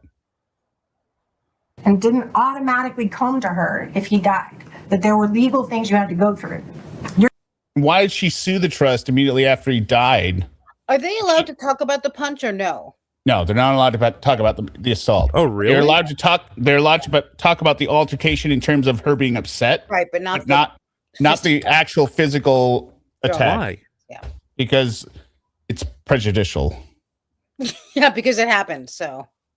But it happened, and but it's prejudicial. It's overly prejudicial. That's the it's ruling. because she's a piece of shit. Yeah, right. I mean, who I does know. that? I know. It's a murder trial. Then I don't want to hurt poor Kouri's feelings. Let's not talk about her murdering her husband. I mean, how are we going to talk about a murder if we can't talk about her punching someone in the throat? Overly prejudicial to say that she attacked one of his family members, and then it will come up on appeal. So, okay, it's out. Okay. You're going to hear. Yeah, Robin has the right words, that I'm unduly prejudicial. And I agree. It is undually prejudicial. Well, she did it. No, but I'm talking about it's like every Matlock TV show, Columbo or Law and Order, where the guy they have a fight right at the company party the night before, like, you're never gonna get away with this, right? And then the guy ends up murdered, and then they put the other guy in trial. He's like, no, I was threatening because of this. I didn't kill him, right? Yeah, it's true. I mean, it doesn't really matter in right. the grand scheme of things. You're right. Fucker. For once. That didn't stop there. The Richins family hired a private investigator, and you're going to see how much they paid that private investigator. And it's oh my God, they paid the private investigator? almost $100,000. Oh my God, $100,000? Because later in this statement, you make the comment, I was like, the life insurance policy is $100,000. It's like nothing. And they paid that investigator to spend every waking minute digging up as much dirt as he possibly could. So here's the thing. If I was on the jury, would I consider what I've seen from the prosecution dirt or just evidence? Right? It's not dirt. It's not saying, oh, she beat a dog in 1983, right? Or, she spray painted her girl, she was a bully in high school, that put people in lockers or wouldn't let people sit at the lunch table. There is very little character smearing going on here. It is just facts of what she did. Kouri Richins to try to implicate her in Eric's death, even though the state already had all the evidence from the scene that night. Well, no, the evidence from the scene that night isn't all the evidence, right? You've got the phones, you got the recordings, you got the jail calls later, you've got a bunch of other stuff. Show what happened in those 6 hours, right? The investigator goes looking for skeletons in the closet. They aren't even really skeletons. They're like fresh bodies. Yeah. Like this stuff is they're actually not even fresh bodies. They're kidnapped or they're hostages in the closet. And boy, did he find some. You're going to hear that after an exhaustive private investigation into every single thing about Kouri Richins' life, he uncovered plenty of things that I'm quite sure she's not proud of. She's not a perfect person. She's a flawed person. I would submit we all are. But the prosecutor I'd submit we're all flawed. I gotta say, if someone did a deep dive into my also imperfect life, none of that kind of shit would be found. It would be so boring. Well, I mean, they could do it. Yeah, right. They could do a deep dive into all of our lives. I'm sure the three of us, not speaking for chat, but I doubt they're going to find a motive for murder. Right. Or even like any kind of just all of it. Just the trying to buy the drugs, murder, the financial fraud. My guess is that none of us have literally extorted almost 50 grand from our best friends. Right, or anyone. right. Turn some of her most intimate, personal correspondence into entertainment. It's not entertainment. Everyone hates her. We're not entertained by this. We hate your client because she killed her husband. And we hate you. And slide. Hate me. The defense. No, not you. Oh. No, not you. Oh. Hear me out. We love The you. defense. Oh, well, I didn't know. And they're going to continue to assassinate her character throughout this trial. So get ready. The judge is instructed Get you ready. not to prejudge this case and to wait until you hear all of the evidence before you make up your mind. So let me assure you, no marriage is what it appears on the surface.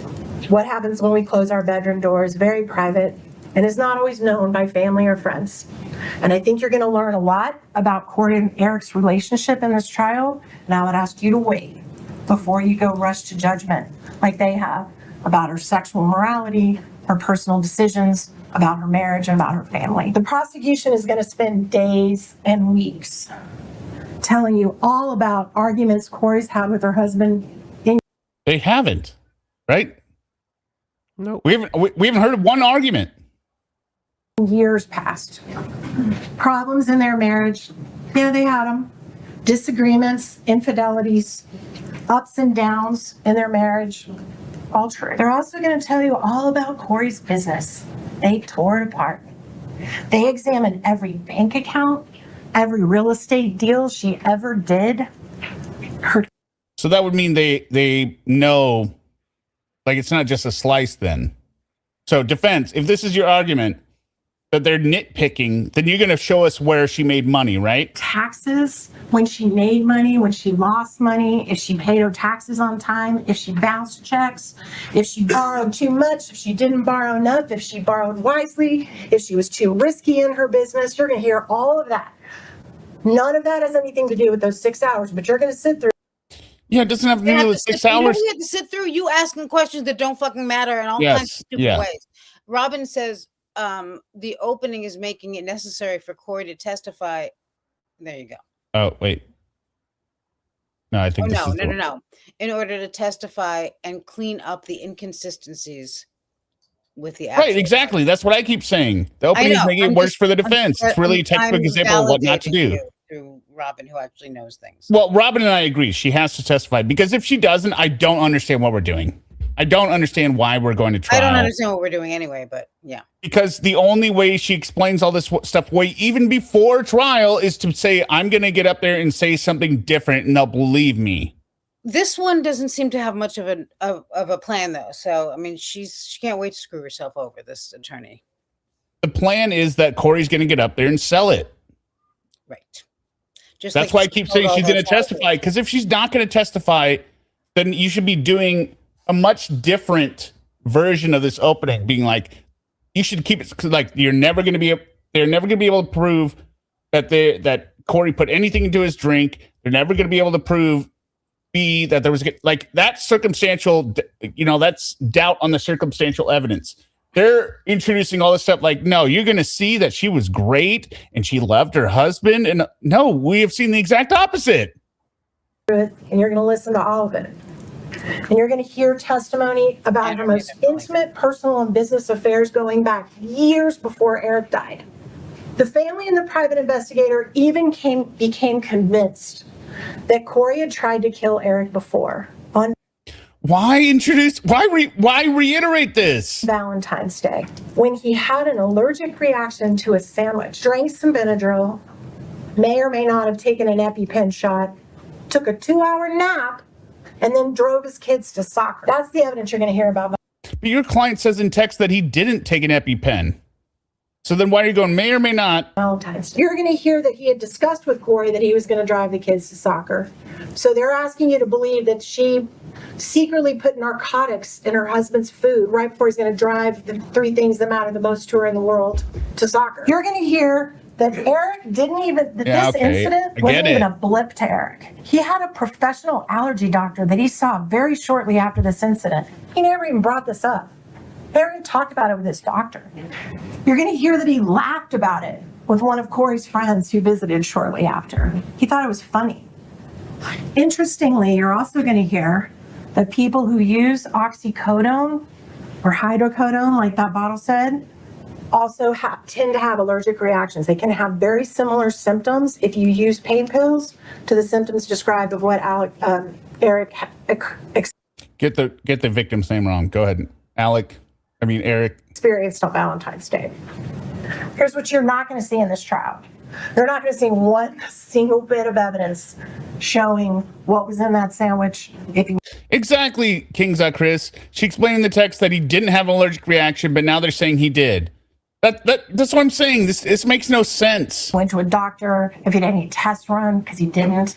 No evidence at all. Now, the family's investigator regularly updated law enforcement on his investigation. Why sent wouldn't them he? Everything he found. He sent them witnesses to interview. He sent them interviews he did of the witnesses first.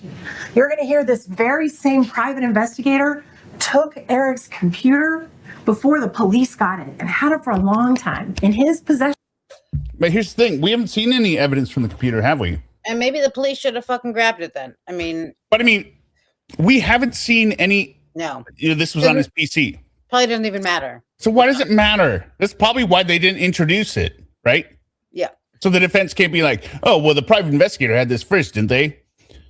We've seen downloads of Kouri's phone, which had everything deleted, and all the people she was messaging who didn't delete it, and the horrible texts that are there.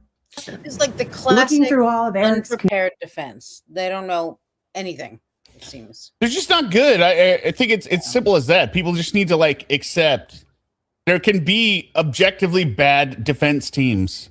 And right? this is absolutely one of them. It is absolutely one of them.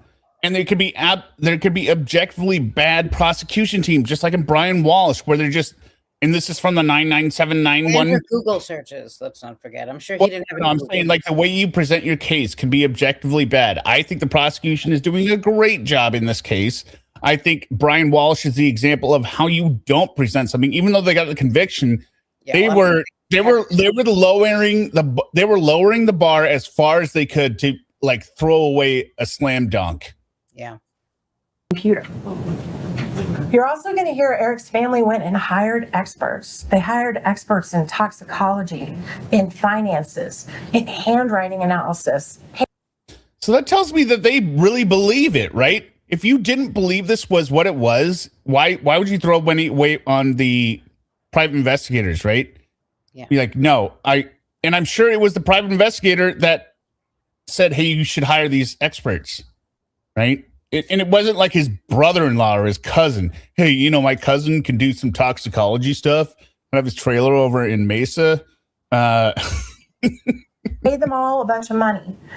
And now those same people that the family hired are going to appear here as witnesses for the state to testify against Kouri. You're going to hear that the family had constant communications with the prosecution team right up until they decided to charge Kouri a year later. Now, as you've no, the Lauren stream is tonight after this. Already heard from this prosecutor, they're going to spend weeks in this trial trying to convince you that Kouri had reasons to kill her husband because they can't show you that she did. Did it for tomorrow? No. No, it's tonight. Kill her husband. You're not going to hear a single No, one but you said of at 10. Eric's family, So I think, or Kouri's 10, our time. investors. Some people that's 'cause just I- understand that your understanding of time is very fluid. Yeah, it's very subjective. Tomorrow's Kouri's daylight friends. savings. Just telling you. Wait, what? Tomorrow's daylight savings. It is? We leap forward? However, whatever you Spring do. forward? Yeah. We spring forward, yeah. Yeah. It's like the worst day of the year. It's one of them. No, it is the worst day of the year. Spring forward is the worst day. I lose an hour. Yep. All right, this is what I'm talking about. She's got notes here. Listen to this. She's going to go down a list. How do you mess up a list when you've got notes? They're going to spend weeks in this trial trying to convince you that Kouri had reasons.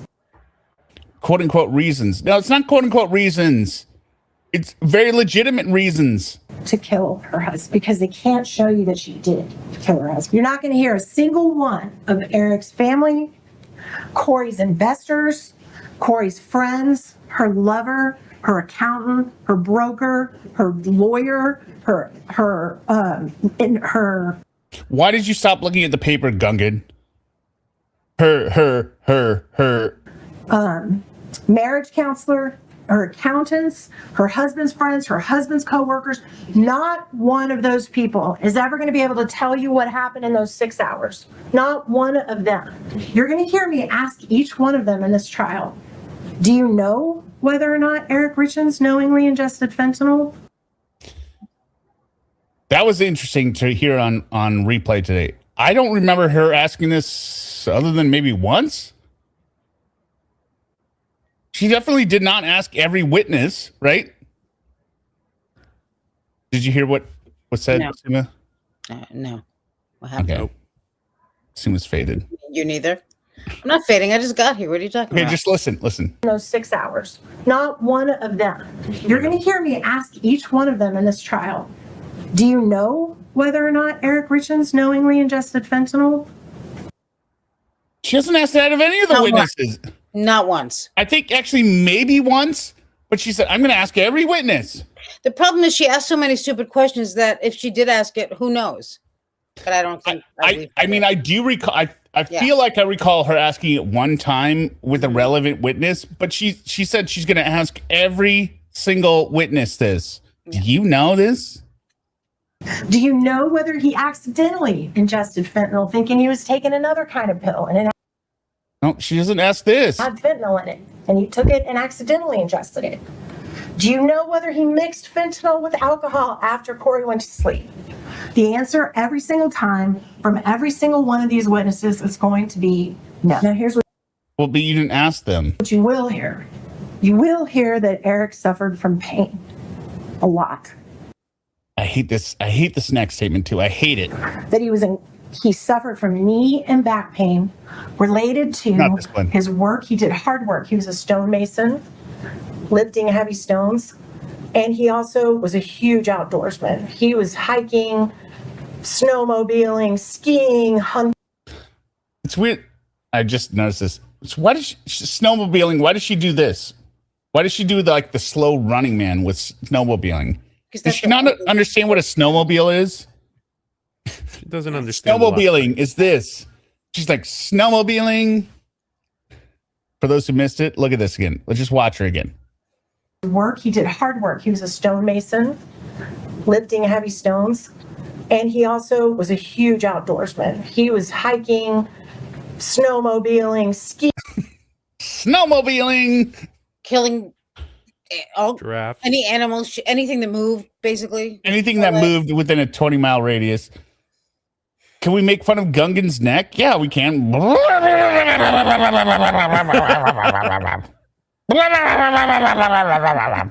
That's what happens when somebody feels the need to announce their departure here. Yeah. Skiing, hunting, and he had pain in his back and his knees from that kind of activity. He also had been diagnosed with Lyme disease. Okay, diagnosed with Lyme disease. Listen to her language after this. He believed he had it. He believed he had it. He was diagnosed with it, so why wouldn't he believe he had it?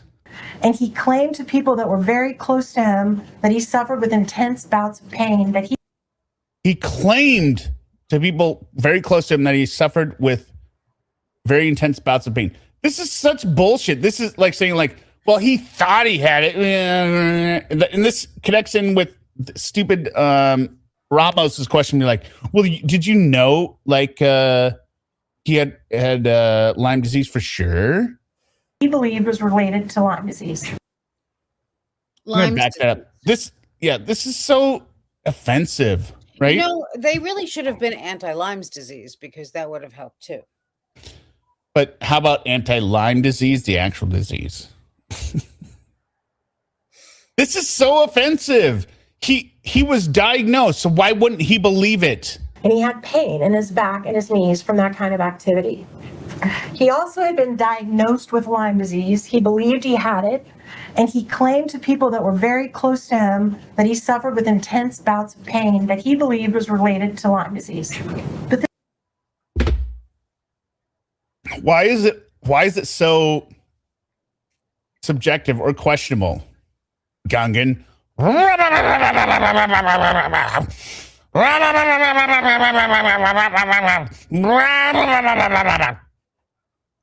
is a man's man, this guy. He's a hunter. He's a macho guy, right? He didn't want to show weakness. He didn't want people to know he was suffering.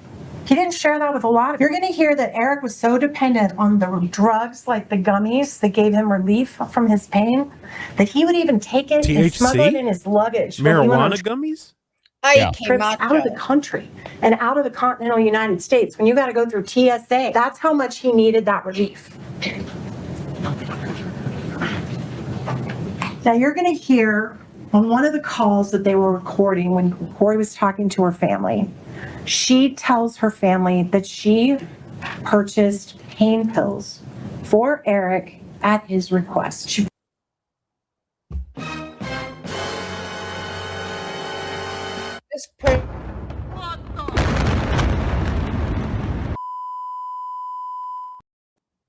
Go ahead. Then I'll make my comment. Popular in high school, that's all. I didn't catch this on the first time I saw it, but after, maybe I did and I just forgot it when I was hearing the class. If this is the testimony that Eric on a Kouri on a recorded phone call will say she was buying pain pills for Eric, then what the literal was the entire cross-examination of Carmen about? How do you explain that? On top of that, if you were buying pain pills for Eric, then why would he be buying them if he could get fentanyl on his own, like he was going to Mexico to the cartel ranch or whatever bullshit, right?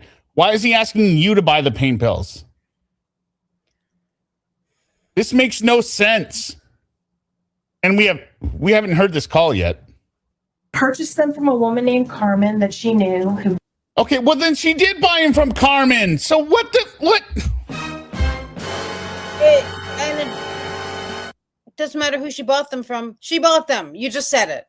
But she said she bought them from Carmen. What the Why did you harass this woman on the stand saying you didn't get these drugs for her over and over and over? Were they CBD or TH? What? No, I've heard both. She wanted propofol. But there was no THC in his body, right? There was no THC in his body.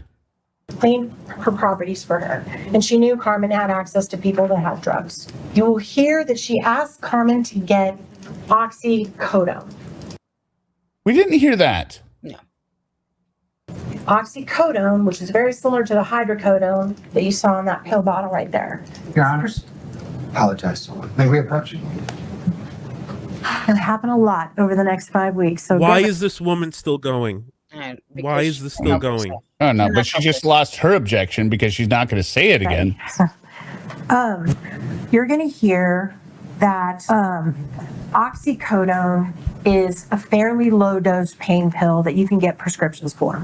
Most prescriptions for oxycodone are around the range of about 10 milligrams per pill. That's about, if your doctor gives you oxycodone, that's about what you usually get it for. If you want stronger oxycodone, like up to 30 milligrams, you generally either have to have a special prescription from a doctor or you're going to hear that you can get it on the street.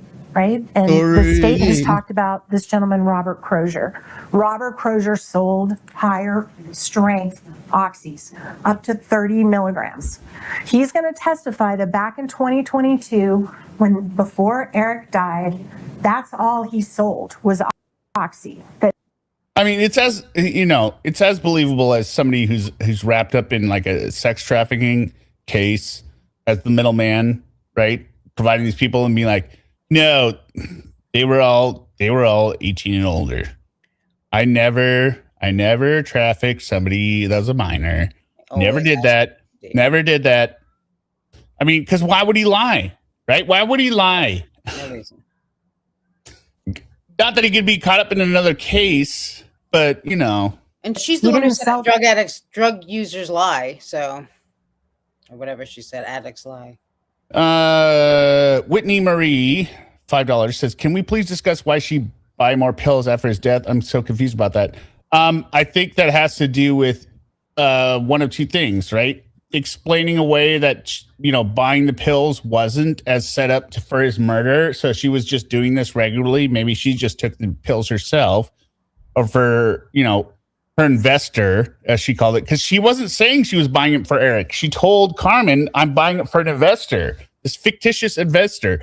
So then once Carmen called her up and said, oh my God, you didn't buy these pills for Eric, did you? And she's like, no. I'll prove it. Get me some more. Yeah, get me some more. Can you get me some more pills? Because the investor isn't dead yet. The investor isn't dead yet. And, it's not for Eric, and I need more pills. And she didn't have the cash, and that's when she wrote the check, because she hadn't been planning it out that much. She's an idiot. Yes. Fentanyl at that time. It hadn't really got into the country yet, like it is now, right, where it's everywhere. It hadn't really happened yet. He was just selling oxys, and he sold the stronger dose. So you're going to hear and you're going to see evidence that Kouri asked Carmen for something stronger, and that Carmen, you're going to hear from Mr. Crozier, purchased 30 milligram oxys from Crozier. Crozier's going to say that is what he sold Carmen Lauber, was 30. But Kouri's so stupid. She would think, even if they were 30 milligrams stronger, right? She's going to think, hey, if I give him enough, if I give him 15 pills, look, he had an allergic reaction on Valentine's Day. If we get something stronger, I put them all in the Moscow Mule, and with the quetiapine, and he falls asleep. There we go. 30 milligram oxy pills. You're also going to hear that in Eric's autopsy. Okay, everyone's saying the fentanyl epidemic was before 2022. You know what? You're just remembering reality, okay? And Suma's gone. Hi, Suma. There's no oxy in Suma his knows. Suma knows. Well, Suma knows, but Suma's gone. system. So the pills Suma's always that were with us. purchased by Carmen Lauber could not have been the cause of Eric's death. The fentanyl had to come from somewhere else. But where? Where? This doesn't make any sense. You're going to hear Carmen This is testify awful. now This is that so bad. Kouri asked her for fentanyl. But what you're going to hear is that that was not Carmen's original story. That when Carmen was originally interviewed, she said no mention of fentanyl. It was all about oxy. There was no fentanyl. Carmen talks like she doesn't even know what fentanyl is, right? Guess when she changes her testimony? She changes her testimony when the police say, hey, you know what? We caught you. We caught you with drugs. We caught you with guns. And if you don't say what we want you to say, you're going to jail for a really, really long time, federal and state. But we're going to give you a ticket. We're going to give you a free ticket to get out of all the trouble you're in. But you got to say Kouri said fentanyl, and she changes her story. You're going to get to evaluate her credibility and what you think of her. You're going to hear that just a few weeks before Eric died, guess where he was? Mexico. Guess where the fentanyl comes into this country from? Mexico. Now, after you've listened to all the evidence. Mexico? Oh, wait. Oh, shit. What? Suma showed back up, but. Sorry. No, I was going to do I know you don't know the original How British dare you, Office. Suma. It's too funny. It's too funny. You don't understand comedy and all that kind of stuff. If it's really funny, I'm not your man. Right. But this is what I'm going to show, like as a goodbye or like a mournful. This is David Brent. Me being gone, you mean? The mournful or the Rube manager that was way better than Steve Cottrell, whatever.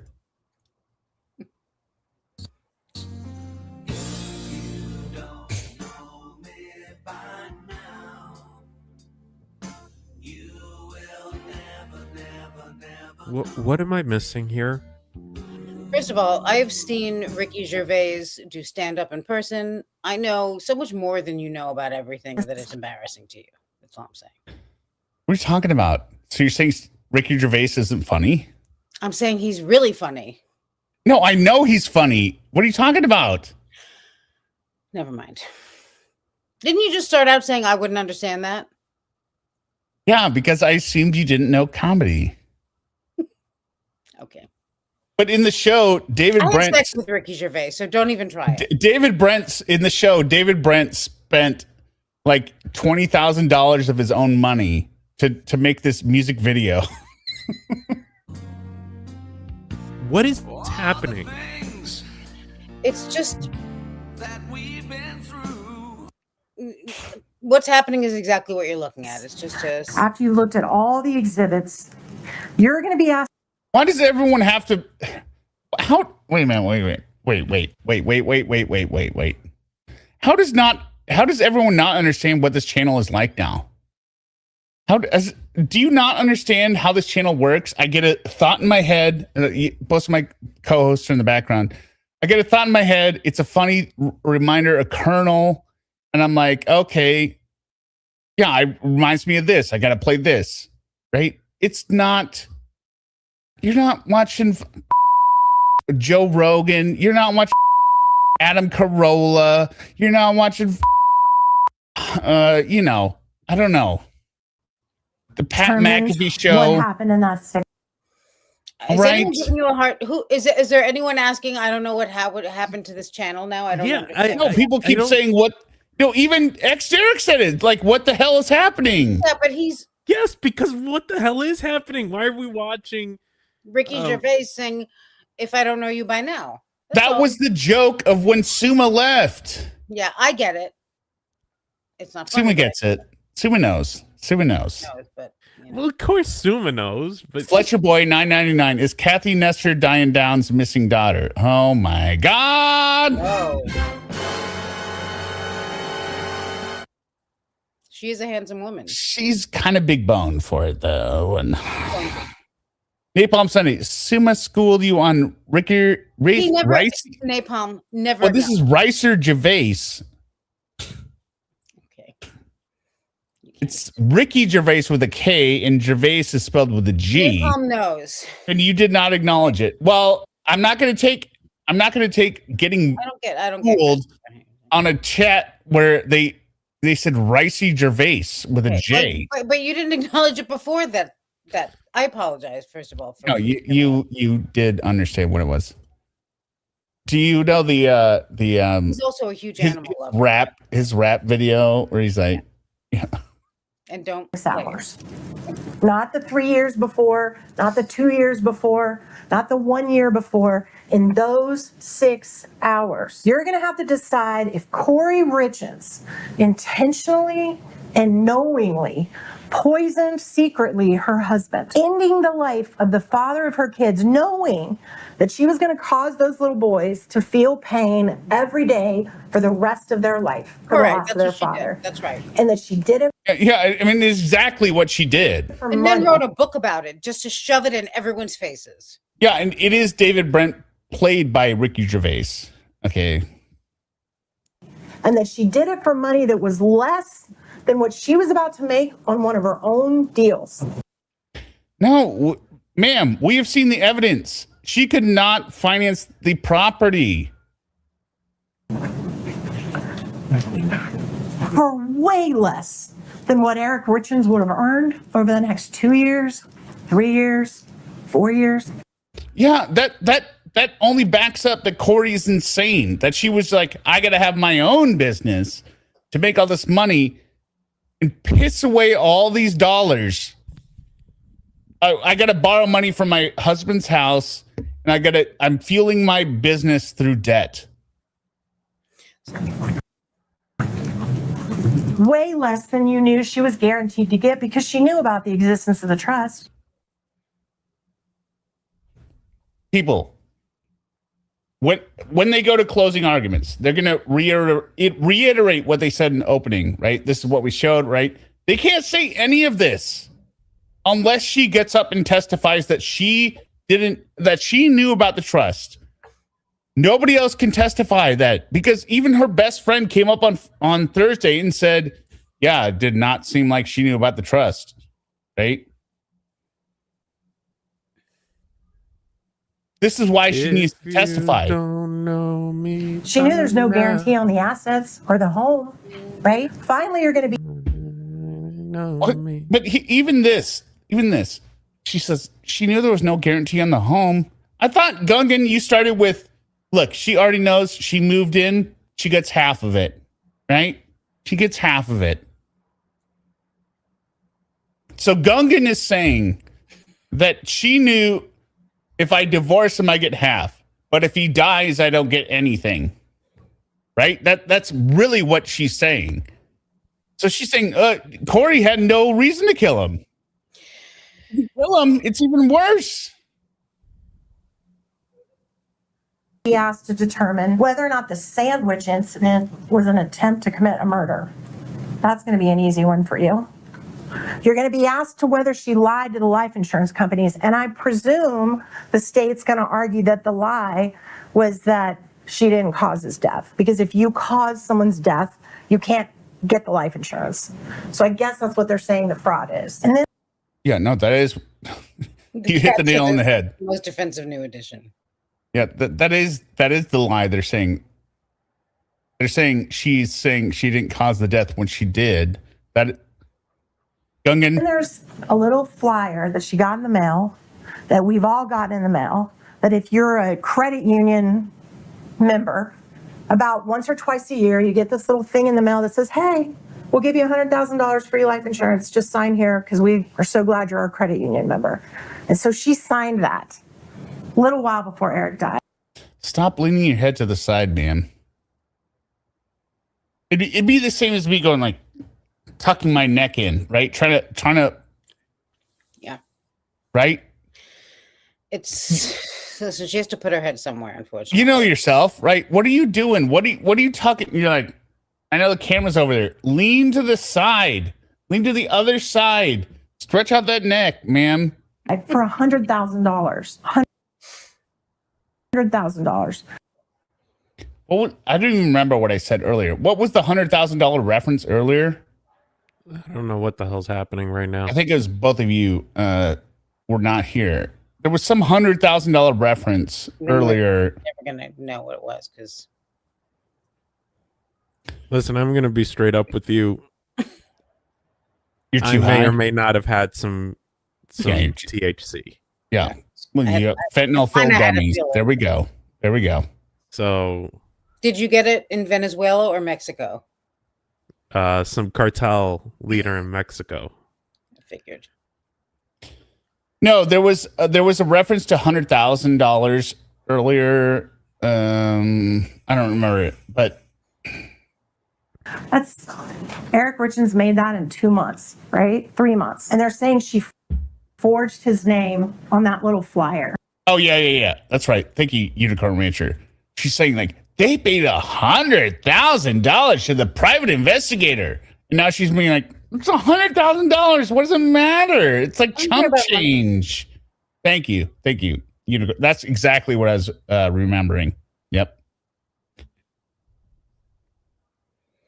The family paid $100,000 to the private investigator. Kouri filled out $100,000 life insurance. What is that? That's like wham money, walk around money. What are you gonna get? A few like Uber Eats orders out of that? That's like nothing. It will not last. When she mailed it in order to prove that, they have to prove that Eric didn't allow her to do it. Now, I'm telling you right now, wives everywhere sign their husband's names. Mr. Fairley, great connection from Laurenography. That if you don't know, subscribe to the channel, watch the videos.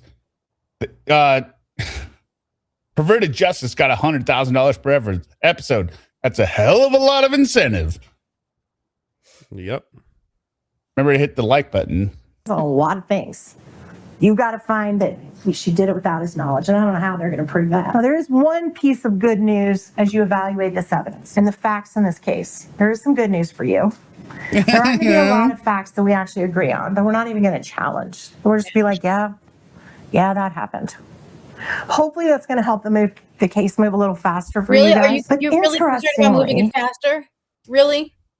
Right. That's what I'm saying. Come on. That's why the prosecution lets them go on for so long, because they're like, because they're framing it as this is like an unjust prosecution. This is a witch hunt or whatever. We just want to move things along. We're not gonna. It's not that it's not all lies. We just don't have the. We're thinking of your time. Yeah. Even though we're not going to dispute the facts, we're sure going to You do dispute the facts. dispute what the facts mean. This is the great image, which I didn't cover in my first one. Sometimes you can look at the same facts and see two very different results. Let me show you what I mean. Katie, can you put up slide 12? Is it up on your screen, Katie? 1 second, please. The judge has to give us the pass to get into the This happens from time to time.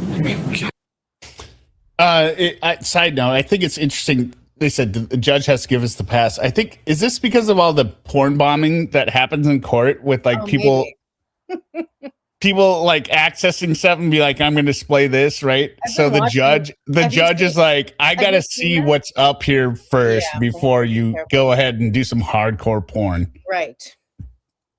Okay. Like somebody in the court just with their Wi-Fi on their phone, like, yeah, connect, share. Like they're like defense table. Brittany. Q, do me a favor. Just this is her Lori, but not that Lori. Well, which Lori is it?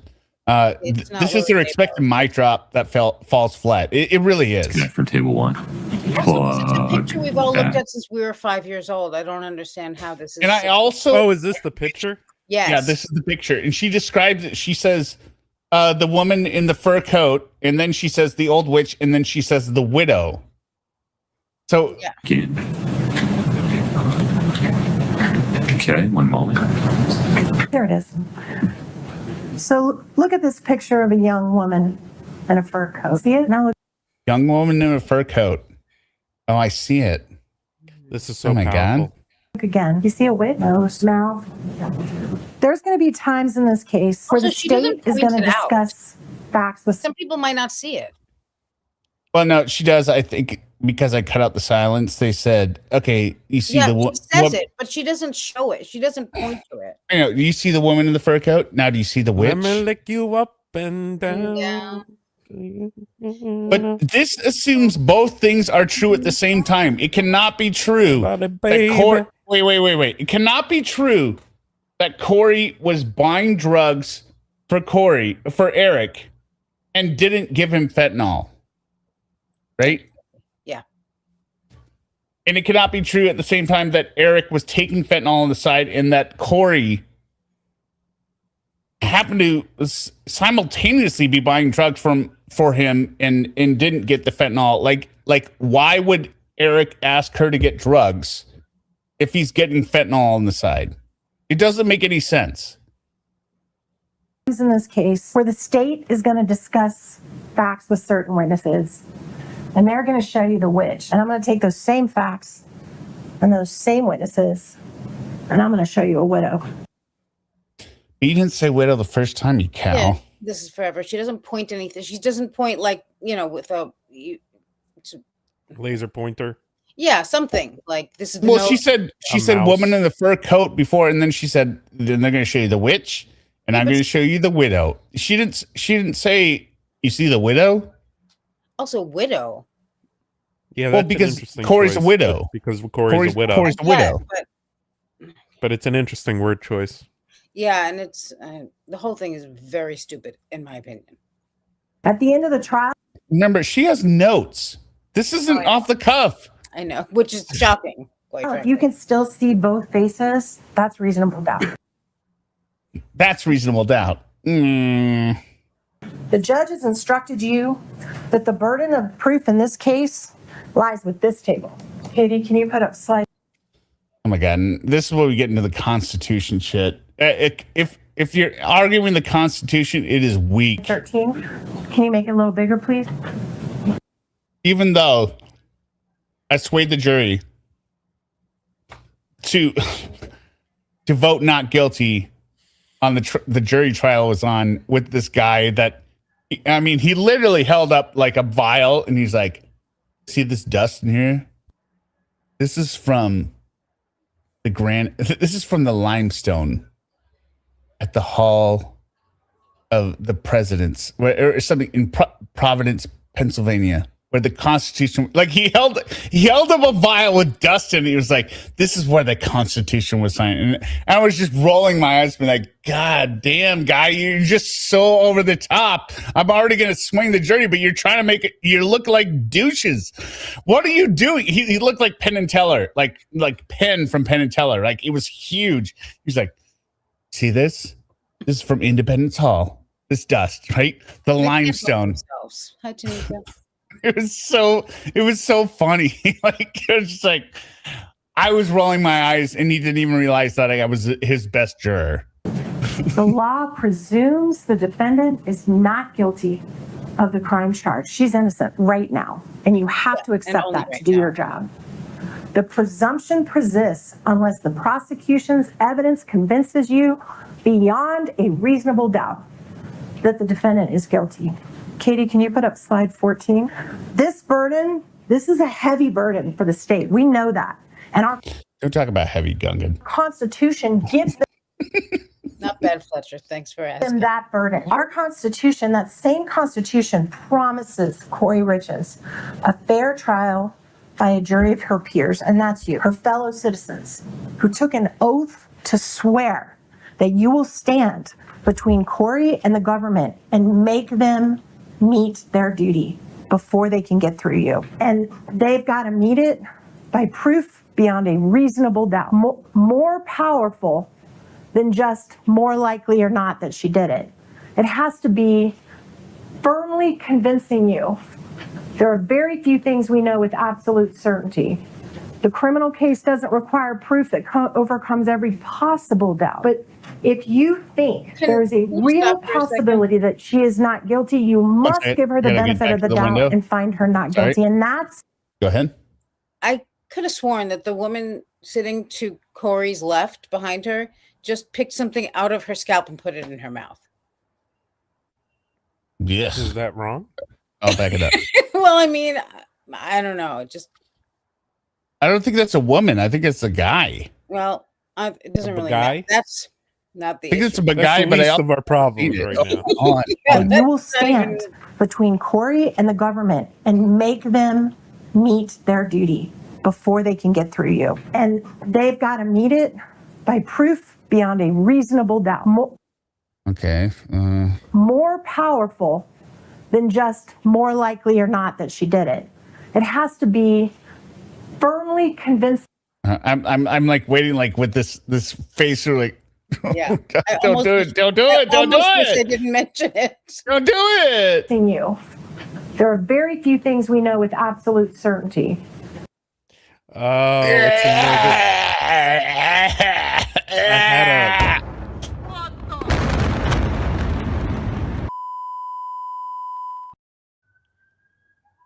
I had a classmate in college who used to do that.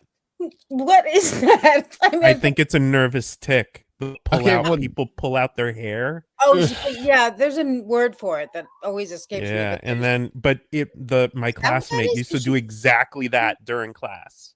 And then follow up. But it doesn't look like she's pulling, or she, or he. I think it's a guy. It's a bagay. We could call it a bagay. That doesn't matter. I just A bagay of some sort. She's not pulling out hair, or he's not pulling out hair. It looks like he's like. Like, I mean, if I didn't know it's like he's delousing himself manually. Right. Like, it's just I've seen exactly that behavior in person. But it doesn't look like he's put. I mean, you're right. You do agree, right? It doesn't look like they're pulling out a hair. No, it doesn't. Yeah. Yeah. Okay. Well, now it's like small. If I'm scratching it like some little sand or something, I will like clean my nail. I'm not eating it, right? But I'm like, Well, I am, but only if I'm sitting in a courtroom with cameras all over the place. And then, if I really get a good chunk, I'm inhaling it. I'm going, right, because it's straight to the dopamine hit. You have to do it like it wasn't as sarcastic, I guess, the first time. So it was just as Crozier or whatever his name, the drug dealer, is Yeah. snorting coke off his steering wheel before he comes to testify. No, no. All right, let me Listening ask to you this. Limp Let me ask Bizkit's you this. break stuff. Let me ask you this real quick before I we finish this video. I heard Puddle of Mud tonight. You heard Puddle of Mud. Yeah, it was playing someplace where I was. Like you've never heard it before? No, I'm asking you, like, why? No, I was referring to the joke that I said Crozier's favorite band was Puddle of Mud. Oh, No, okay. it's okay. Limp Right. Bizkit, I think. Let me ask you this. Let me ask you this. Is this a nose pick? Let me ask that. Like the thumb, like at the end of the nostril, No. right? No? I don't- Exterior? No, This? I don't think so. Yeah, I don't agree it's a nose pick, right? But some people do. And A nose pick to me is a finger's going into the nostril and is digging around for gold. Yeah, like a jackhammer. But sometimes you'll have an itch at the edge of your nostril, you know? Yeah, I think this is not a nose pick, right? But some people do. well, those people are not allowed The here. criminal case doesn't require proof that overcomes every possible doubt. But if you think there is a real possibility that she is not guilty, you must give her the benefit of the doubt and find her not guilty. And that's the burden that's on your table. When you go back into that jury room, that's going to be on y'all's table. We're asking you to be courageous, to pay attention, to stand strong, and to hold the government to that burden that's on their table. Hold them to it. And at the end of this case, you will see Kouri Richins is innocent. She is counting on you to do your job. And the only proper verdict to return in this case, which we are going to ask you to return at the end of this case, is to find her not guilty on all charges. Thank you. The Thank best God. part of that was the person picking something out of their scalp and eating it. That was the best part. It really was. I mean, we're going to go on to the Lauren stream here in a sec, but I wanted to make sure. Let me find this. One second here. I did have an alternate version of. Well, what did you think? Like, has the prosecution gotten better? Defense gotten worse? What do you think? You mean as the trial goes on? Yeah, like The defense has gotten even worse, I would say. And I think Okay. that the prosecution has recently gotten better. recently gotten better. Yeah. Okay. I think interesting. I have not been watching it nearly as much as you two, but from what I've seen, I feel like the prosecution's been pretty solid. Start till now. I haven't been really disappointed in them. Yeah. I mean, they haven't been I bad. think they've done a great job. It's definitely not Brian Walsh prosecution. No, I don't like the other guy in the prosecution. He's The expert prosecution expert the prosecutor. or the like guy that- who sounds old. I don't know if he's old, but Well, no, he's terrible. He just goes. so I don't like that. I don't like think that I've heard him. I've only heard Yeah. that one. No, One he guy. just goes. He sounds like a bad public like defender to me. That's what he yeah, sounds he does not know what questions he is asking before Doesn't he asks sound them. confident. He sounds like he reminds me of like Joe Guy Jr.'s defense attorney, or someone else too. Had someone like that. Like, it's just not great. I mean, Zelda is to me the worst. Zelda's Zelda's bad. I also really hate the other one though. Oh no, Zelda. Yeah, Zelda is the worst. I agree. Lindsay. Yeah. All right, where is this? So what I wanted to show was, oh shit, this download's not there. Can you hear this? Sucking on my titties like you want Yes. to. Yeah, Peaches. Calling me all the time, that blondie. Yeah. Check out my Chrissy behind. So Oh, that was that's the nice. other intro that Derek requested. So I think that I should love be the that. bet. I love that. That should be the intro for Derek.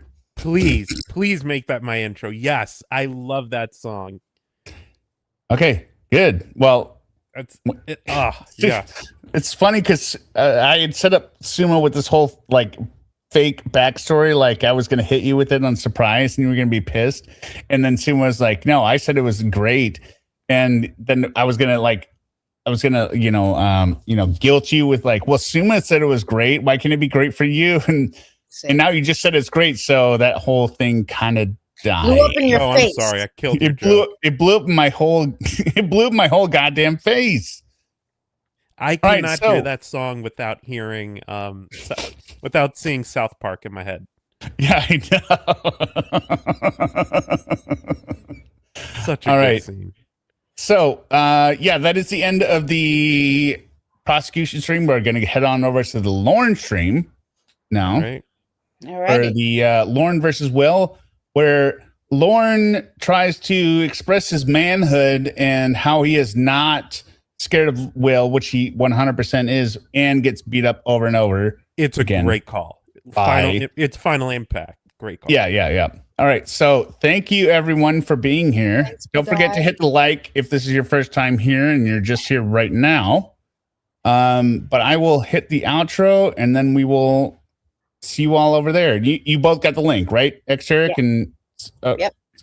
All right. I don't know where Exteric went. He left. He's there already. He's there already. Okay, got it. A special dinner and dessert. The intimate attention deserving of a super sexy cutie with the booty. Oh, yeah. She's my cherry pie, sweetheart, an absolute knockout of a rock star real estate investor and amusement park owner who is willing to let me have exclusive... who's willing to let me have exclusive tickets to after-hour rides. Yeah.